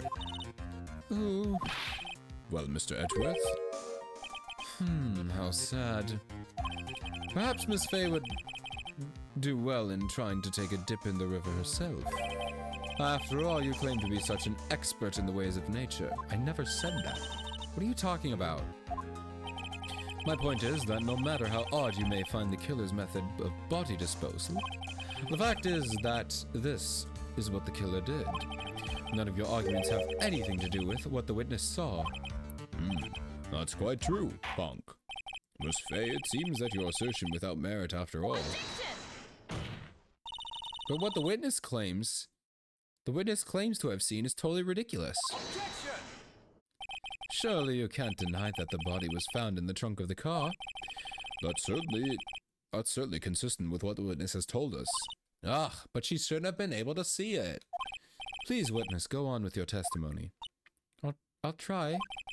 All you have to do is tell us only what you saw. Otherwise, the mean lady might yell at you again. Who is he talking about? All right, I'll do my best. We carried her to the car. Ah, here we go. What did the man do then? Well, naturally, he got in the car and was about to flee. That's when I came to my senses. I said to myself, you have to call the police. And so that's when you called the police. You're sure that you saw the man with your own eyes? Yes, I'm 100% certain. Alright, there you go. That's what I needed to see. Right here.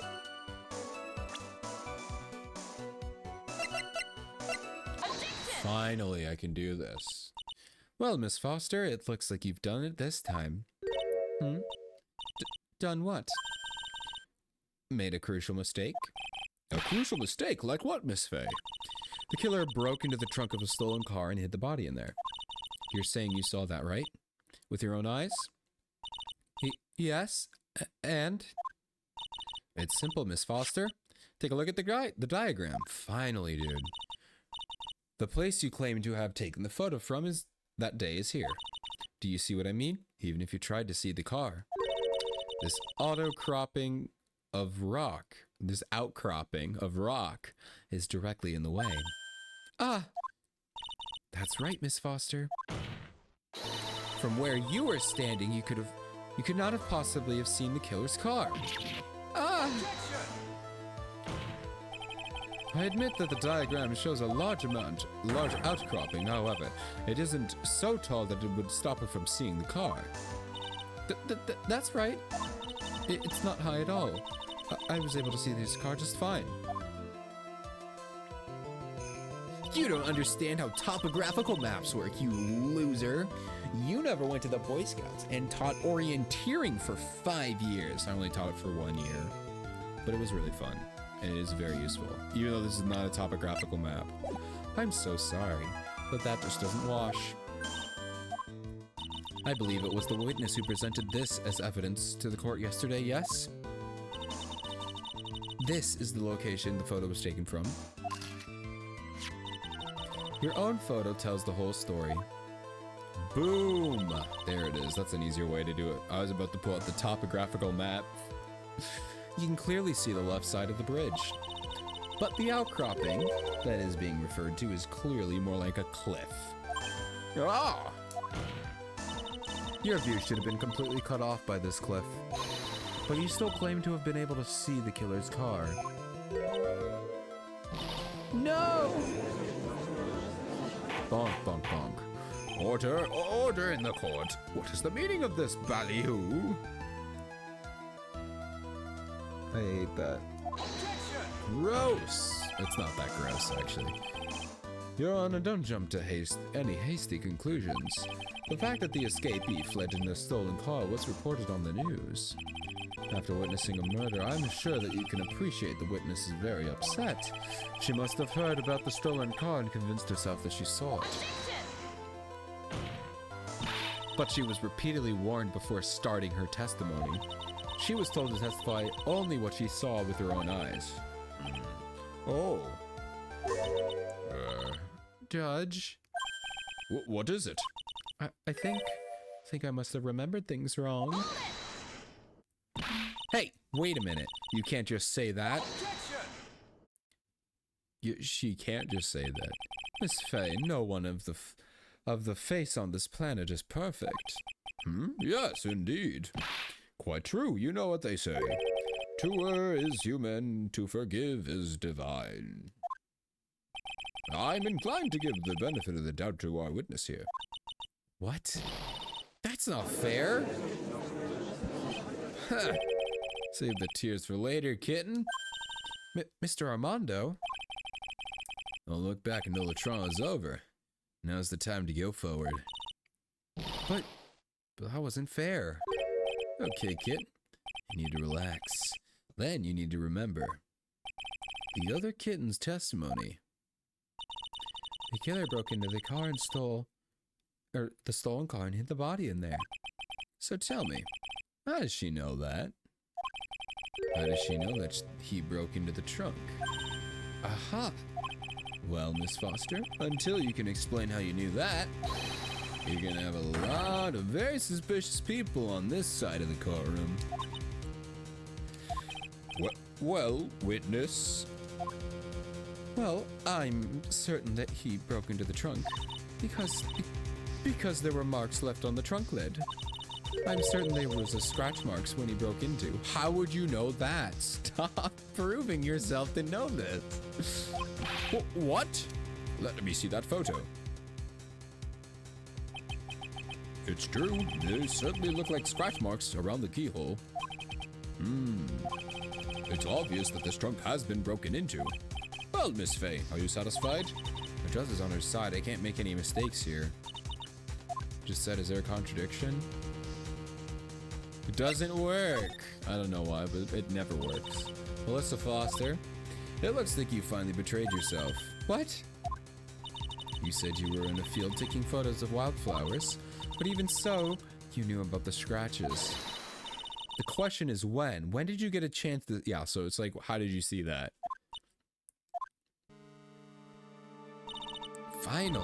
Finally got her. Huh, I'm getting pretty tired of waiting over here.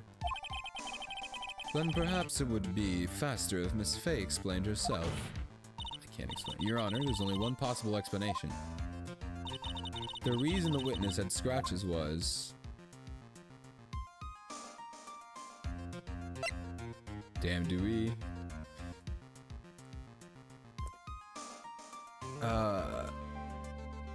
The reason the witness had seen the...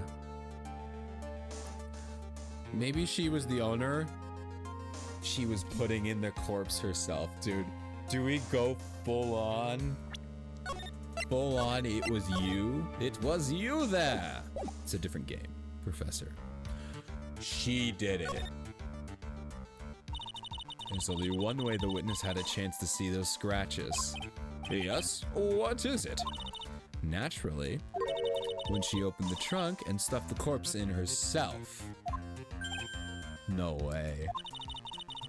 The person who really hid the body in the trunk of that car was Melissa Foster.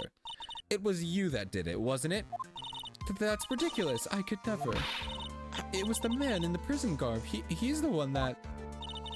I don't think so, Miss Foster.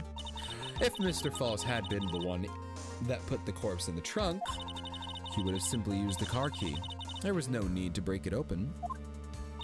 But he stole the car. He stole it from a young couple that had been waiting at a red light, which means that the key would have still been in the ignition. Oh, I see. Damn, we really called her out?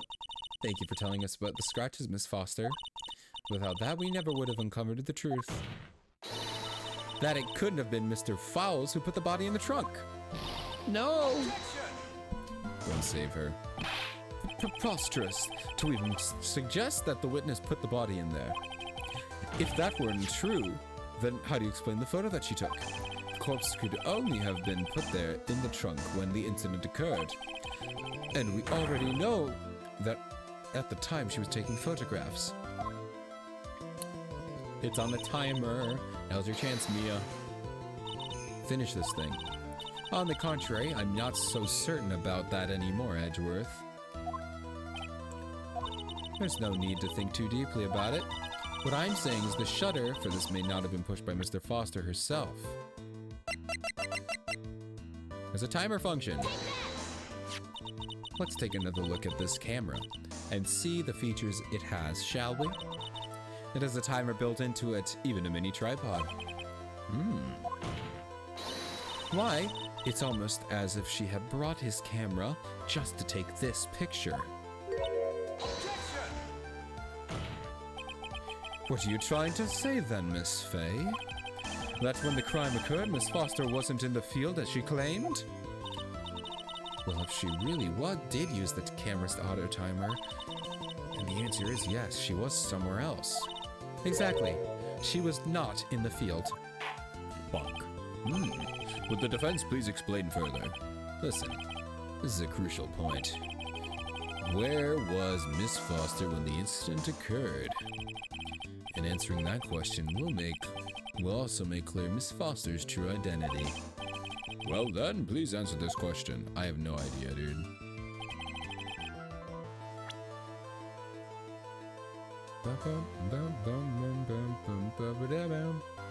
I guess in the car. She had to be near the car, right? I don't know if that's right. Naturally, the witness was right here. Okay, yeah. Wait. She had to put the body in the trunk before the defendant returned. Oh, that wasn't it. You wouldn't mind if I asked one teeny-weeny question, do you, Miss Faye? Uh-oh, he's got that condescending tone in his voice. If she had put the body in the trunk at that time, as you suggest, that must mean that Valerie Hawthorne was already dead at that point, correct? Indeed. Please take a look at the top of Dusky Bridge. It certainly looks to me like the victim is still alive, am I mistaken?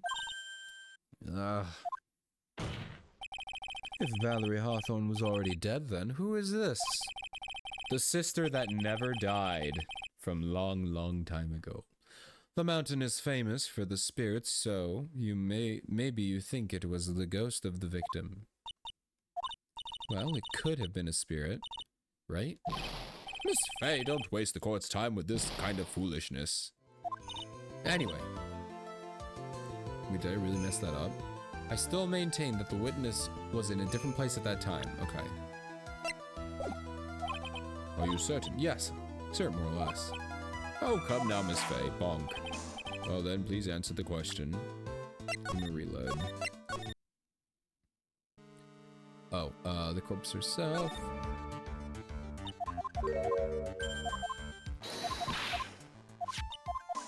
I don't know where she would have been.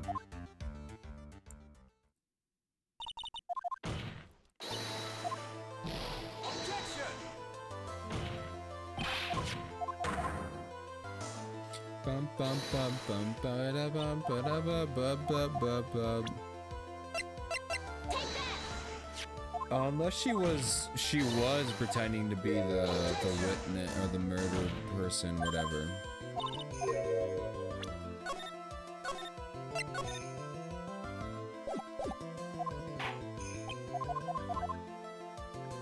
Alright, I'm gonna guess. Why not? What if she was at the victim's spot? Naturally, the witness is right here. But that's where the victim was. Hawthorne was standing. So that's her. Okay. Bonk, bonk, bonk. Order, order, order, Miss Faye. What on earth? Your Honor, if I may. After parting with the victim on the bridge, the defendant fled by car. But this would mean there was no time to put the victim in the trunk. In other words, if someone put the body in the trunk, it could have only been before the defendant met the victim. Oh, so she killed the victim, put it in the trunk, and then he came up there. So it was all set up. How asinine! Of course Mr. Falls met with the victim. The only person with the opportunity to have put the victim in the trunk is the man that killed her, Terry Falls. You still don't understand, do you, Mr. Edgeworth? By the time the witness's photo was taken, the victim was already dead. The person in the photo was not Valerie Hawthorne. What? I've never heard anything more ridiculous in my entire life. Then who exactly is the victim in this photo? Isn't it obvious? It's your own witness. What? It's the only possible explanation. The woman that Mr. Falls met on the bridge that day was not Valerie Hawthorne. It was you, Melissa Foster. Me? Let's remember that it was on a rainy and foggy day on the mountain that day. Mr. Falls himself believed that woman in front of him was Valerie Hawthorne. But the defendant knew Valerie Hawthorne very well. After all, she was the woman whose testimony helped him get convicted. But since then, my client had spent 5 years in his federal penitentiary. He couldn't remember exactly what she looked like anymore. You are just making this up as you go along. Where's your proof? Got it all right here. This piece of evidence will blow this case wide open. I don't have it. At the time of the incident, Mr. Falls had forgotten what Valerie Hawthorne looked like. How do I know that?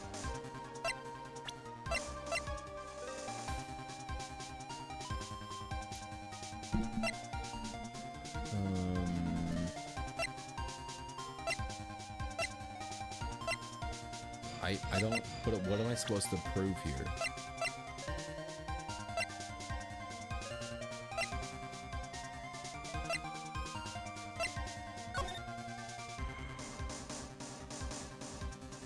Oh, we show this. That she doesn't know. Okay. There we go. Mr. Falls had forgotten the victim's face. That's why he needed the piece of identification, namely this muddy scarf. It was Mr. Falls who requested that she wear this scarf to identify herself. That's already been proven by this note the victim left. In other words, as long as you were wearing the scarf like he asked, anyone could have pretended to be Miss Valerie Hawthorne. Well, what do you have to say to that, Miss Melissa Foster? No. Is she gonna be evil now? Or she died? Fire. Hell yeah. Where's Miss Foster? She's collecting herself in the lobby. It's obvious that Melissa Foster did it. She hid the body in the trunk and disguised herself as the victim. She set up the camera to snap a fake photo of them together. The only question is, why did she do it? Well, isn't it obvious? She's the real culprit. Huh. Bonk. Well, we'll have to wait for Miss Foster to compose herself before we start again. Until then, this court is in recess. The defense and prosecution are both to wait out in their respective lobbies. Yes, Your Honor. Understood. Bonk. Very well, this court is in recess. Ooh. To be continued. Is that it? Do we really come back to it later? Whoa. Of course we're going to save our progress. I'm going to go over his slot too, because I don't know if it's going to reset. I think it should reset. We'll see. February 16th, 11:14 or 1:14 p.m. District Court, Defendant Lobby Number 4. Mr. Falls, I'm sorry. I want to say thanks. You're really good. You really hooked me up. I forgot, dude. It's been like 2 hours. I can't remember what his voice was. Thanks. We're almost there. Once I prove that she committed the crime. Yeah, there's one more big obstacle we've got to get past. Obstacle? Yeah, motive. Why would Melissa Foster kill that policewoman anyway? Motive, huh? Anyway, we're still badly in need of information. Information, right. What we need the most about is info about Melissa Foster herself. All we know is that she's a student studying literature. And one more thing. What is it? Well, the incident that happened 5 years ago, of course. The kidnapping murder case that Zebra Boy is on death row for. I didn't do nothing. I didn't kill nobody. I never lied. Mr. Falls, in that case, tell us more about it. About what happened 5 years ago. Oh, okay, I trust you. That day 5 years ago, I dream of it every day. Dun dun dun dun. This picture reminds me everything. Bridge looks the same, just like then 5 years ago. Like it could fall apart any minute. So, it's been broken like that for 5 years? Ha! Sorry, buddy, but you sound like the one that could fall apart any minute. It's true, I did kidnap her 5 years ago. I kidnapped my girlfriend Dahlia Hawthorne. Oh. Oh no, dude. This is like a crazy revenge story. I just having the name Dahlia Hawthorne, bro. This is crazy. This just blew everything out of proportion. This connects way too much together. Oh my god. Why does the name Dahlia always have to be the name? Like if someone is ever called Dahlia, you know something crazy is about to happen. You're like, oh no. Everything is going to hell. This is not gonna end well. Your girlfriend, huh? Hey, hold on there. Did you say Hawthorne? The victim's last name. Dahlia Hawthorne, Valerie's little sister. What? Are you serious?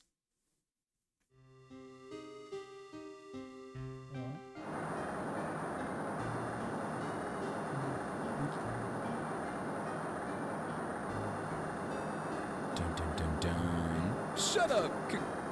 Come closer and I'll kill her. Sorry, but you're not going to get the chance. That wasn't her who said that, isn't it? The detective back then was Valerie Hawthorne.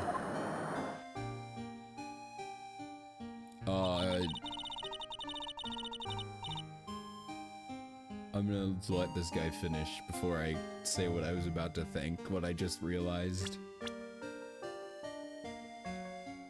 Yeah, this is not looking good. Anyway, at first I thought shooting someone for a kidnapping was crossing the line, but if it was to protect a little sister, I can understand why she did it.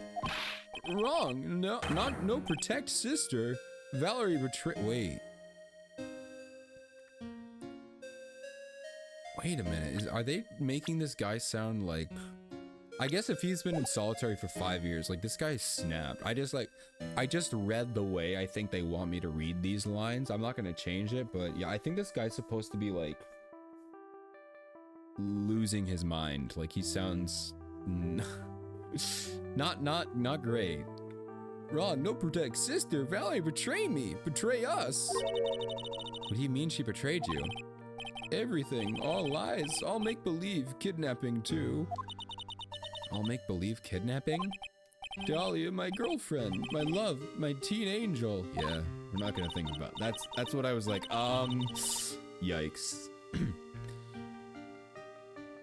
Did he actually say my teen angel? He's seen too many soap operas. I'd do anything she says, anything Dahlia says. Anything Dahlia says? Hold on a minute. What you're saying is that the kidnapping 5 years ago was planned by... Yeah, me and Dahlia. And Valerie, too. Valerie was in on it? Dahlia's family, rich. Jewelry business. We got one jewel, that's what we thought. Me and Dahlia wrote kidnap note. We send her to her dad. Ask for $2 million diamond. Tell him make exchange on Dusky Bridge. We tell him Valerie make transfer because she knew detective.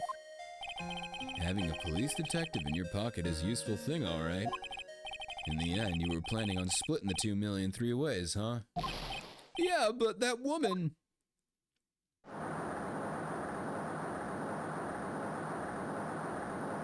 Huh. That woman, Valerie, she do it for real. She shoot me for real, me and Dahlia. She shot both of you? I was shot in the arm and Dahlia, she jumped in the river. Oh.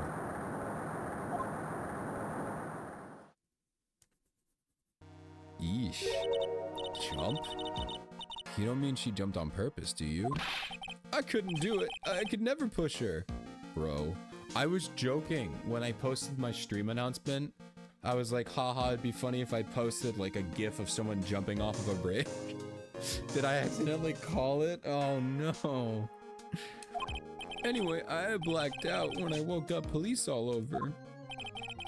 And that's when they decided to give you the death sentence. I couldn't believe it.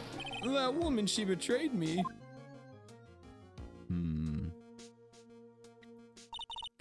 That man, Terry Falls, he killed her. He threw her off the bridge. He threw my beloved sister into the roaring river 40 feet below.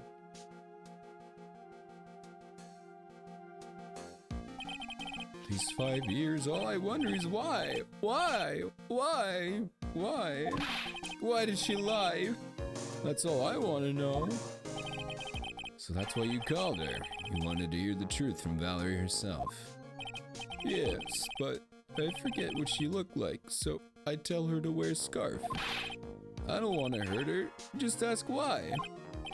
Why? Why did you lie? Why did you betray me? I just want to hear answer come from her mouth, that's all. So that's why. That's why you made a crazy escape like that. Just one thing, Zebra boy. My senses are tingling all over. Tell me, Mr. Falls, where is it? Huh? What? Where's what?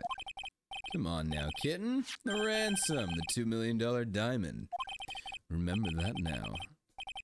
Did you give it back to Pops? Did the police take it? I don't know.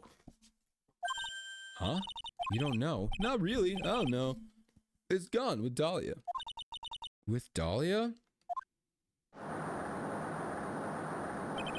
That day on the bridge. Dahlia put it in the backpack.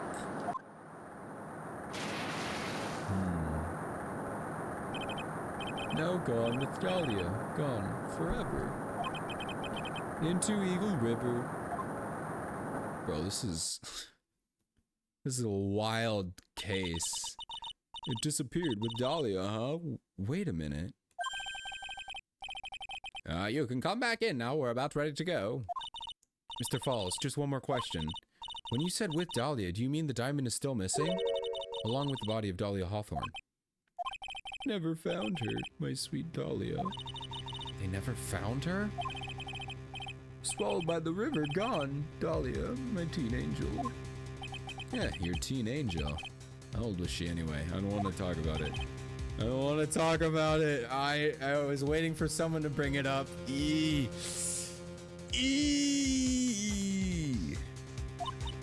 14?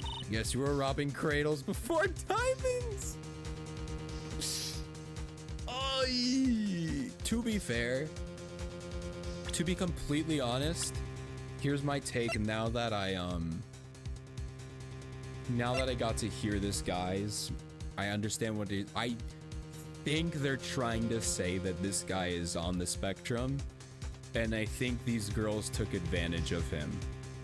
I think this guy was being taken advantage of him, which, if that is the case, that is a crazy twist for the story. I think they're trying to take advantage of this guy, but I think they're trying to make him like on the spectrum or something, which would make sense why people would think, oh, we could take advantage of him because they're not going to understand, you know, which makes whoever really is at fault honestly more villainous. I'm glad I picked up on that because I was just like assuming he was just like a guy, like, but I think this guy, like, he might have something, you know, wrong with him. So. Yeesh, let's make this story even better. God damn, this is getting interesting. She plans a fake kidnapping and disappears into the river with a rock worth $2 mil. Wait a minute. Dude, she's still alive. It is a scam. That's why she jumped. Oh, dude. Both people are in on it. And then... Okay, I think I got it. So... Dahlia, this is Dahlia Hawthorne. This is Dahlia, the same person. We know that because when we meet her later, her name is Dahlia. I don't think they ever say Hawthorne, but like Melissa Foster, fake name. That's Dahlia. They're the same person. So that must mean that, because that'd be 19, 5 years. She would be 14. Okay. So both Hawthorne sisters, this is Dahlia Hawthorne, this is Valerie Hawthorne, they both plan to get the $2 million gem by taking advantage of this guy, staging the whole kidnapping. Then Valerie would shoot him in the arm, she would jump off, survive, swim away, and become Melissa Foster. They would then split the 2 million, and now that this guy's like, hey, I want to talk, she kills Valerie so that Valerie can't spill the beans about what really happened. I think I figured it out. God, this is... Okay, I think I got it. That's crazy. RIP. The Hawthorns are a messed up family, dude. Man, oh man, angels these days. Poor guy. Always takes the fall and gets a one-way ticket to death row. Is Dahlia Hawthorne an angel, or is she really a... Yeah, it's time, kitten. Just looks like we have a few more aces up our sleeves now. You bet. Diamond out of the court record. Training wheels come off now, Mia. You've got to strike while the iron's hot. That's one of my rules, remember it. I'll never forget it. Monsieur Armando. February 16th, 1:49 p.m. District Court, courtroom number 4. Bonk. Now then, let's continue with the trial of Mr. Terry Falls. Witness, are you feeling better? Yes, Your Honor. I'll try my best. You are a brave young lady. Not this again. I can understand the defense lawyer wanting to get her client off the hook. However, try to pin the crime on an innocent student is... What are you talking about? My witness is not the person on trial here. She's an innocent bystander who witnessed a violent crime, that is all. What possible reason would a girl like this have for murdering a policewoman? It's certainly hard to imagine this woman as a murderer. Her motive, huh? I figured that's what I had to establish next. Well, Miss Faye, do you have evidence for a motive? Yes, of course, I think. Huh. You're still acting as a tame little kitten. Mr. Armando? Listen, a lawyer is someone who smiles no matter how bad it gets. Smiling on the outside while your guts are twisted in knots is the mark of a pro. Like, look at me. I have flaming indigestion and you couldn't tell. I'm gonna keep drinking these coffees as they burn a hole in my stomach. They'll never know that beneath our stool is a bunch of my own stool. That was a gross joke, and I wish I had never came up with that. Maybe so, but I wish you would have quit grinning at me like that. Excuse me. May I speak, Mr. Judge? Of course. Mr. Judge is ready anytime you like. Yikes. I'd like to say something. Some people here are suspicious of me, right? That's why. I at least wanted you, Mr. Judge, to know that it's not true. I see. You're such an honest and upstanding young lady. Looks like this witness is a real professional. What do you mean? Look at the 100-watt smile. Just when things are darkest for her, click, she lights right up. Bunk. Very well, then let's hear the witness has to say. What do you got, ma'am? I was out of the country until the year before last. Until I entered college, I had never, been to Eagle Mountain before. I certainly don't have any reason for wanting to hurt a police officer. Holding a grudge and killing the officer who testified against you 5 years ago. Or kidnapping a poor girl. I just think the defendant is a terrible, horrible monster. Out of the country, eh? Precisely. Furthermore, she has no possible motive for committing murder. Indeed. You're up to bat, kitten. Sharpen those claws and put on your best smile. You bet. Somehow I have to tie her to this case. Alright, we'll press. It's probably going to be something about her knowing about the previous case that we haven't talked about. So what country were you living in then? We were all living abroad, but about a year after about my parents were killed.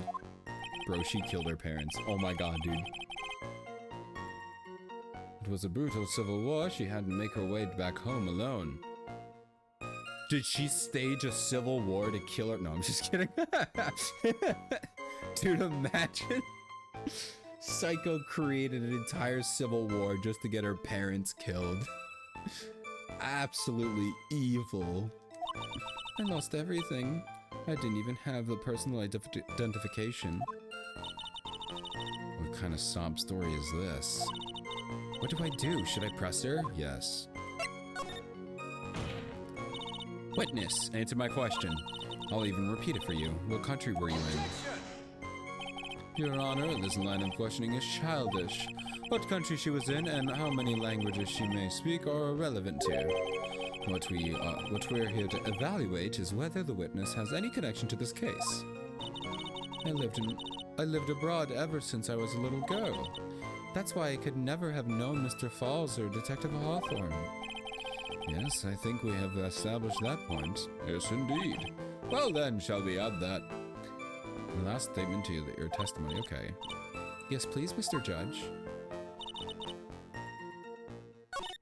Okay, so I didn't know either the victim or the defendant.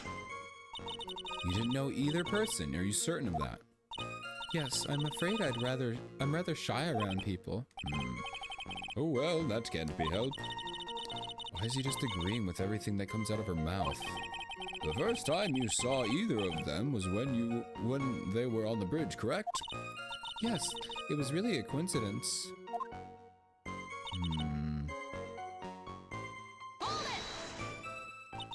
So what made you say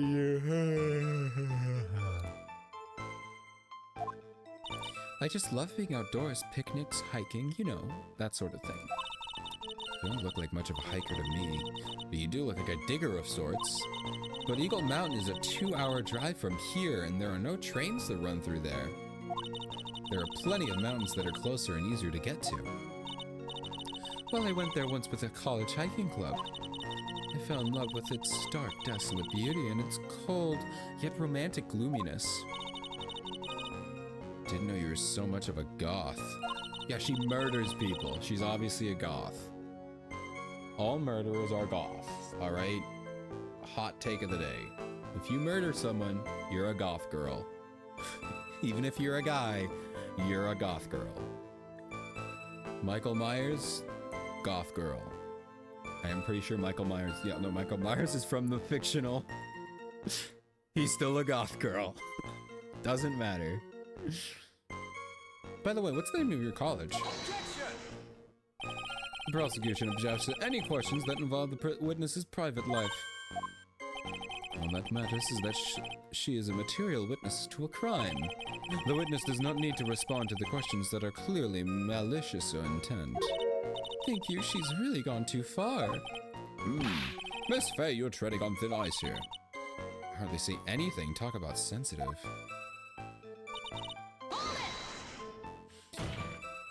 Perhaps, but your behavior that day was very suspicious.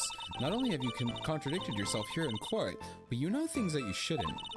For example, the scratches on the trunk of the car. Well, that's... Unfortunately, Miss Faye, your last statement proves nothing. Oh, really? And why is that? The witness came to the police station wants to identify the suspect.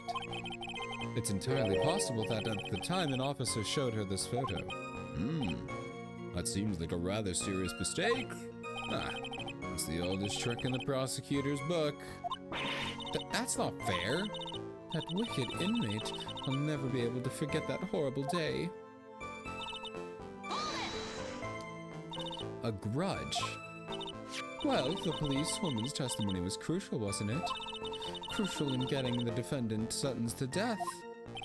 Yes, and that's precisely why he harbored such deep anger against her. So much anger that he forgot his own guilt. My client has always maintained that he's innocent of those charges. Seems rather forgetful, your client, I mean.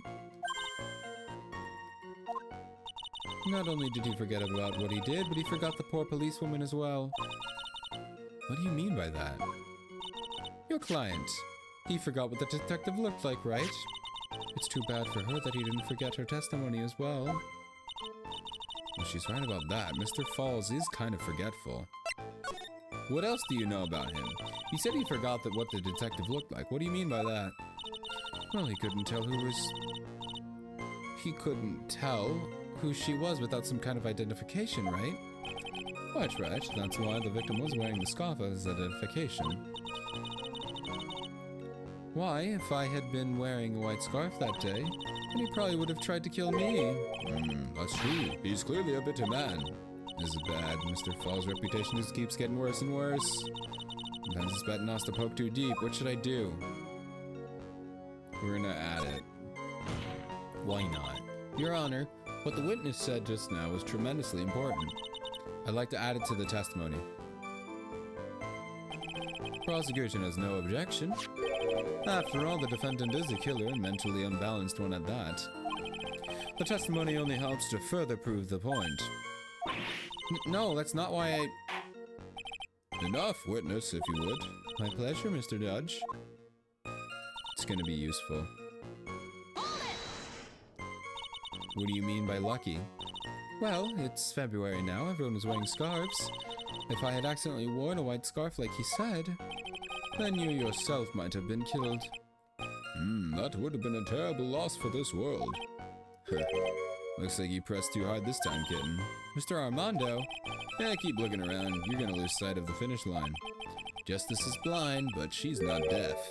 Sometimes you have to know when not to talk. I mean, it's not gonna punish me for doing that, though, so it's fine. It's just an extra line.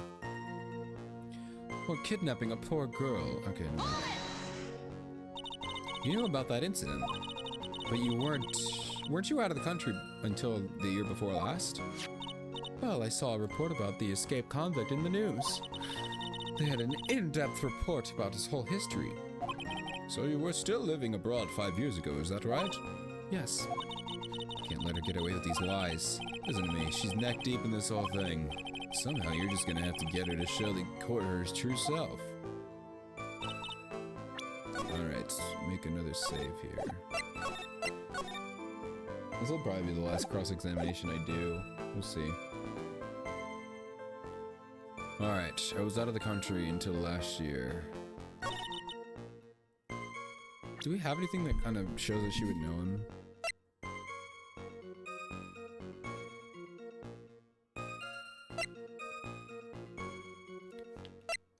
Oh, she totally took the stone and then went abroad. That's what she used her money on, to escape.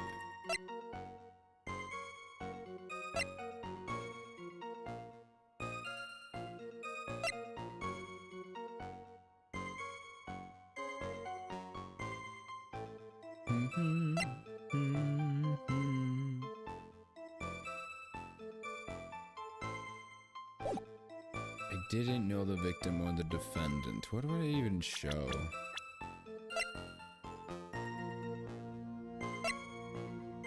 Do do do do do.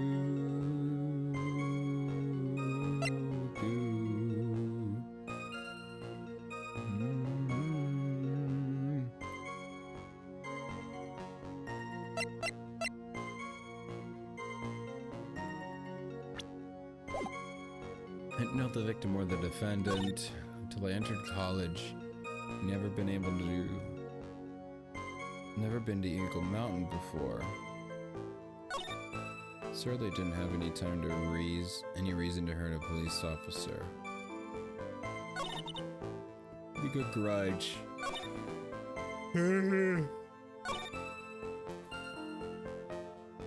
It's gotta be something about how she was abroad.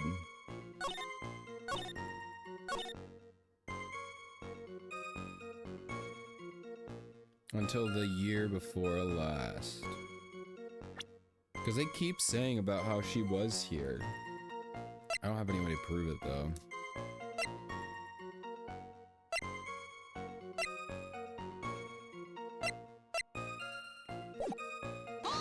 I'm gonna press these again.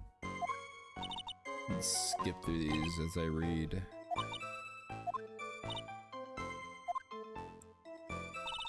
Okay, so that's the first one.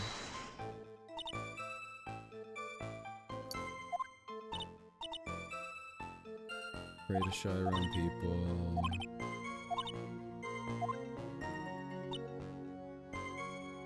Maybe it's about this. Maybe she has been. Oh, we have to prove that she has been there. What made you decide to go to Eagle Mountain? Love being outdoors. 2-hour drive.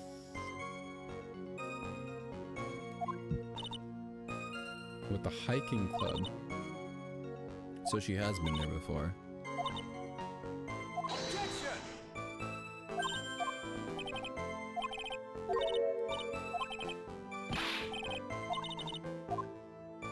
Alright. Until I entered college, okay.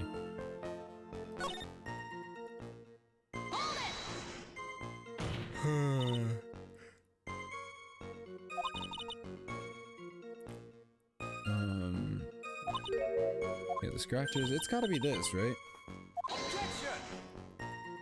Okay. She went down to the police station. Okay.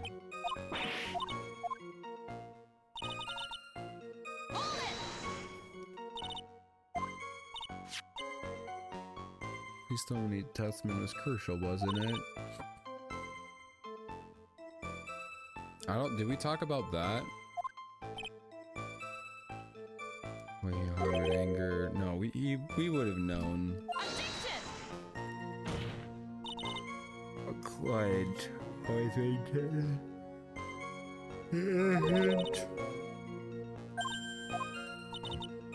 Not only did he forget about what he did, but he forgot about the poor policewoman as well. I don't get why did they... Is this really an accident, or am I supposed to do it on this one?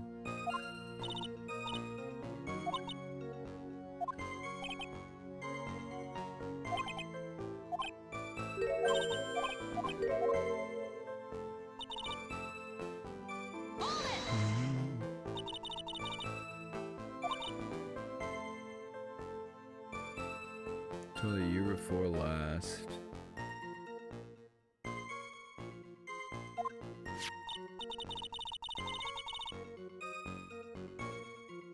Okay.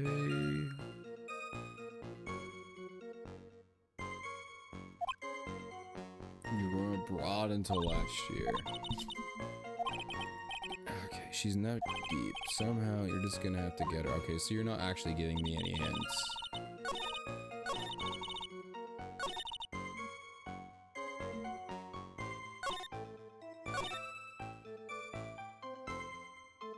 I don't know, is there something I could present on this?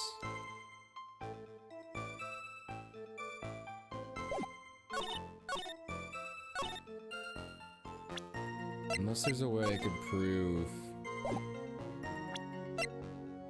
that she has been there before. I don't know, what if I just... Yeah, obviously that's not gonna be it. Obviously that's not gonna do anything. And really on this one? Yep.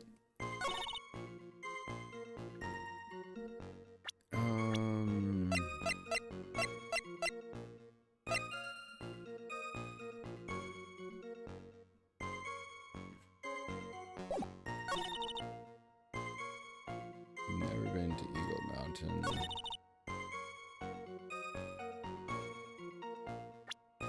I have anything about her?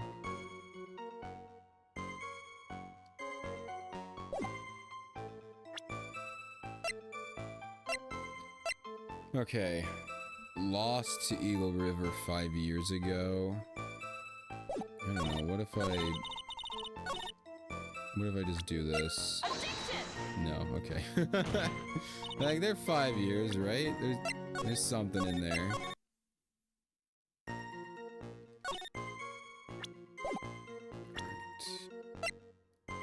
$2 million used ransom lost 5 years ago. It's a timer function. It's a trunk.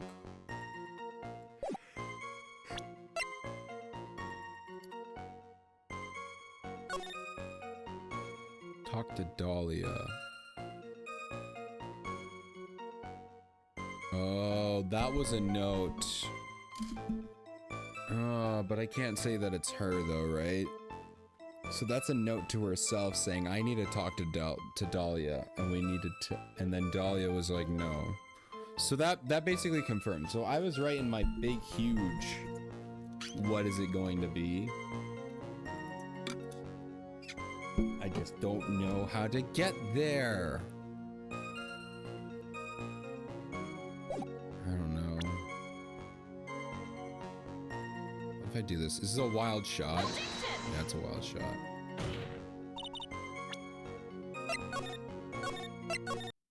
Bam, bam, bam, bam. What else do we got here?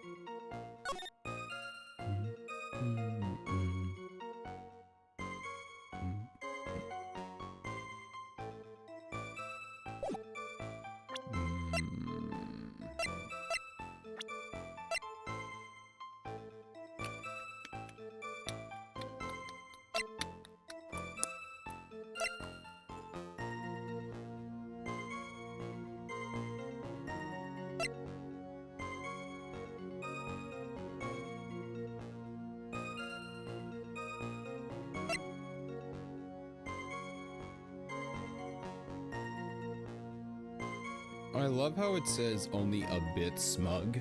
Like he's only just a little bit smug, not too much though.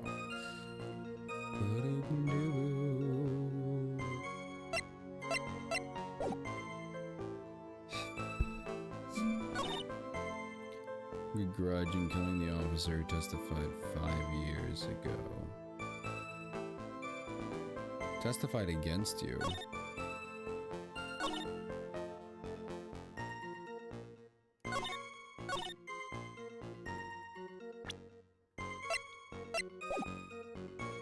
This isn't really anything that I can do contradictions on.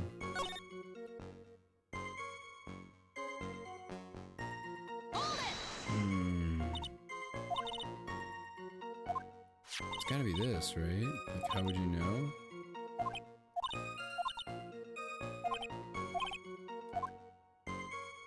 Selling in the news? There's gotta be something here, right?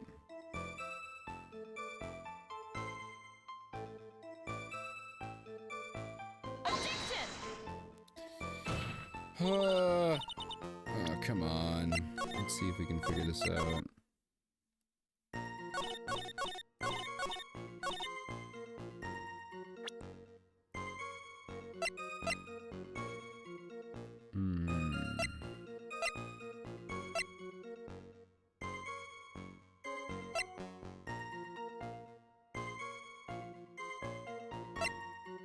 I don't think it's this one. I'm pretty close to just start guessing again randomly. What it can't be the stone. It can be the diamond. Also, that's just not a diamond, by the way. I don't think it is. What would it be? What would be the thing that I actually present here? Let me just make sure I pressed everything.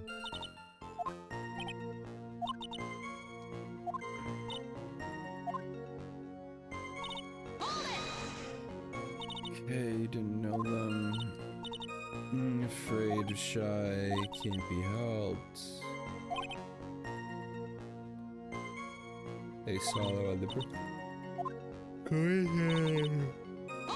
Have you been there? Okay, digger. Oh, a gold digger. Okay, I just got it. Not a digger of bodies, it was a digger of gold. I get it.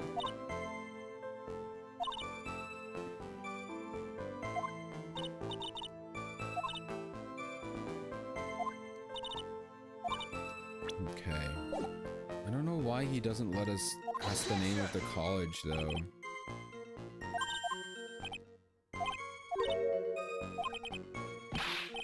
Okay. Certainly don't have a reason to want to hurt a police officer. Your behavior was very suspicious. You contradicted yourself. No things you shouldn't. For example, the trunk.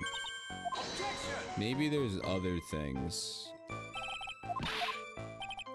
Maybe is this where I present the diamond? So we haven't made the connection, right? We haven't made the connection that they're the same person yet. That'd be too crazy. Oh shoot, I didn't mean to do that.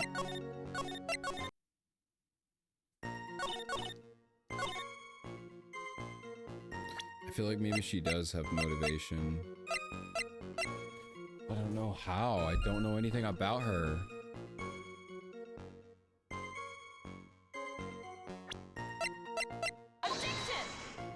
I got nothing.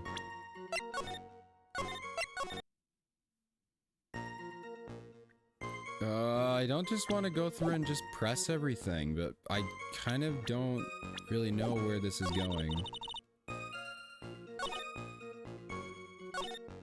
Because she's not really telling me anything. It's gotta be something that she's not supposed to know, but I don't know.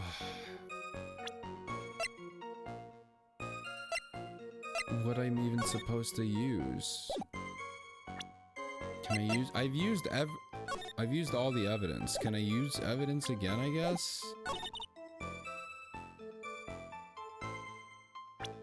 I don't know. What if I just do this again? No. I'm ready to just...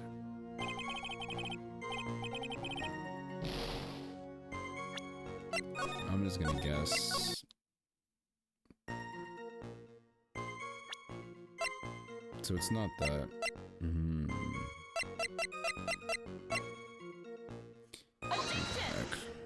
Why not? Oh, it's gonna take so long though.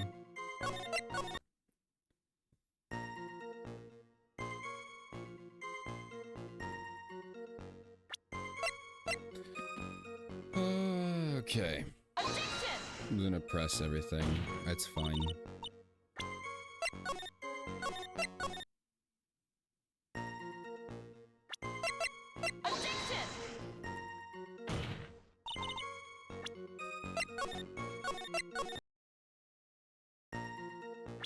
I mean, I feel fine because I've never had to do this in the entire time of playing the games. This one is just really weird. I don't get this one.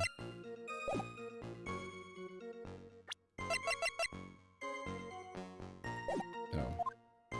Damn it, stop it.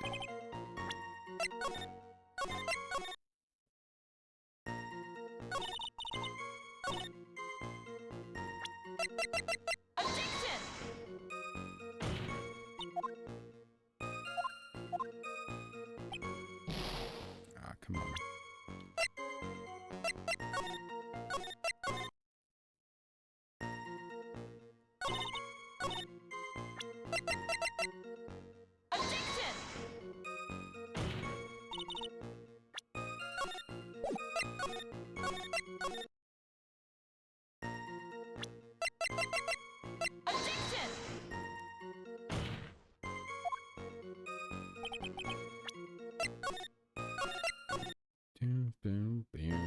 Honestly, what I'm gonna do, I'm just gonna end the stream. I'll take a week off. We'll come back, we'll do this, because it's already pretty late. I'm pretty tired, my brain isn't working. And I'll come back next week, alright? Okay, I'm just gonna go to bed. I'm not sure. I don't want to raid anyone. Okay, here. I'll do this at least, I guess.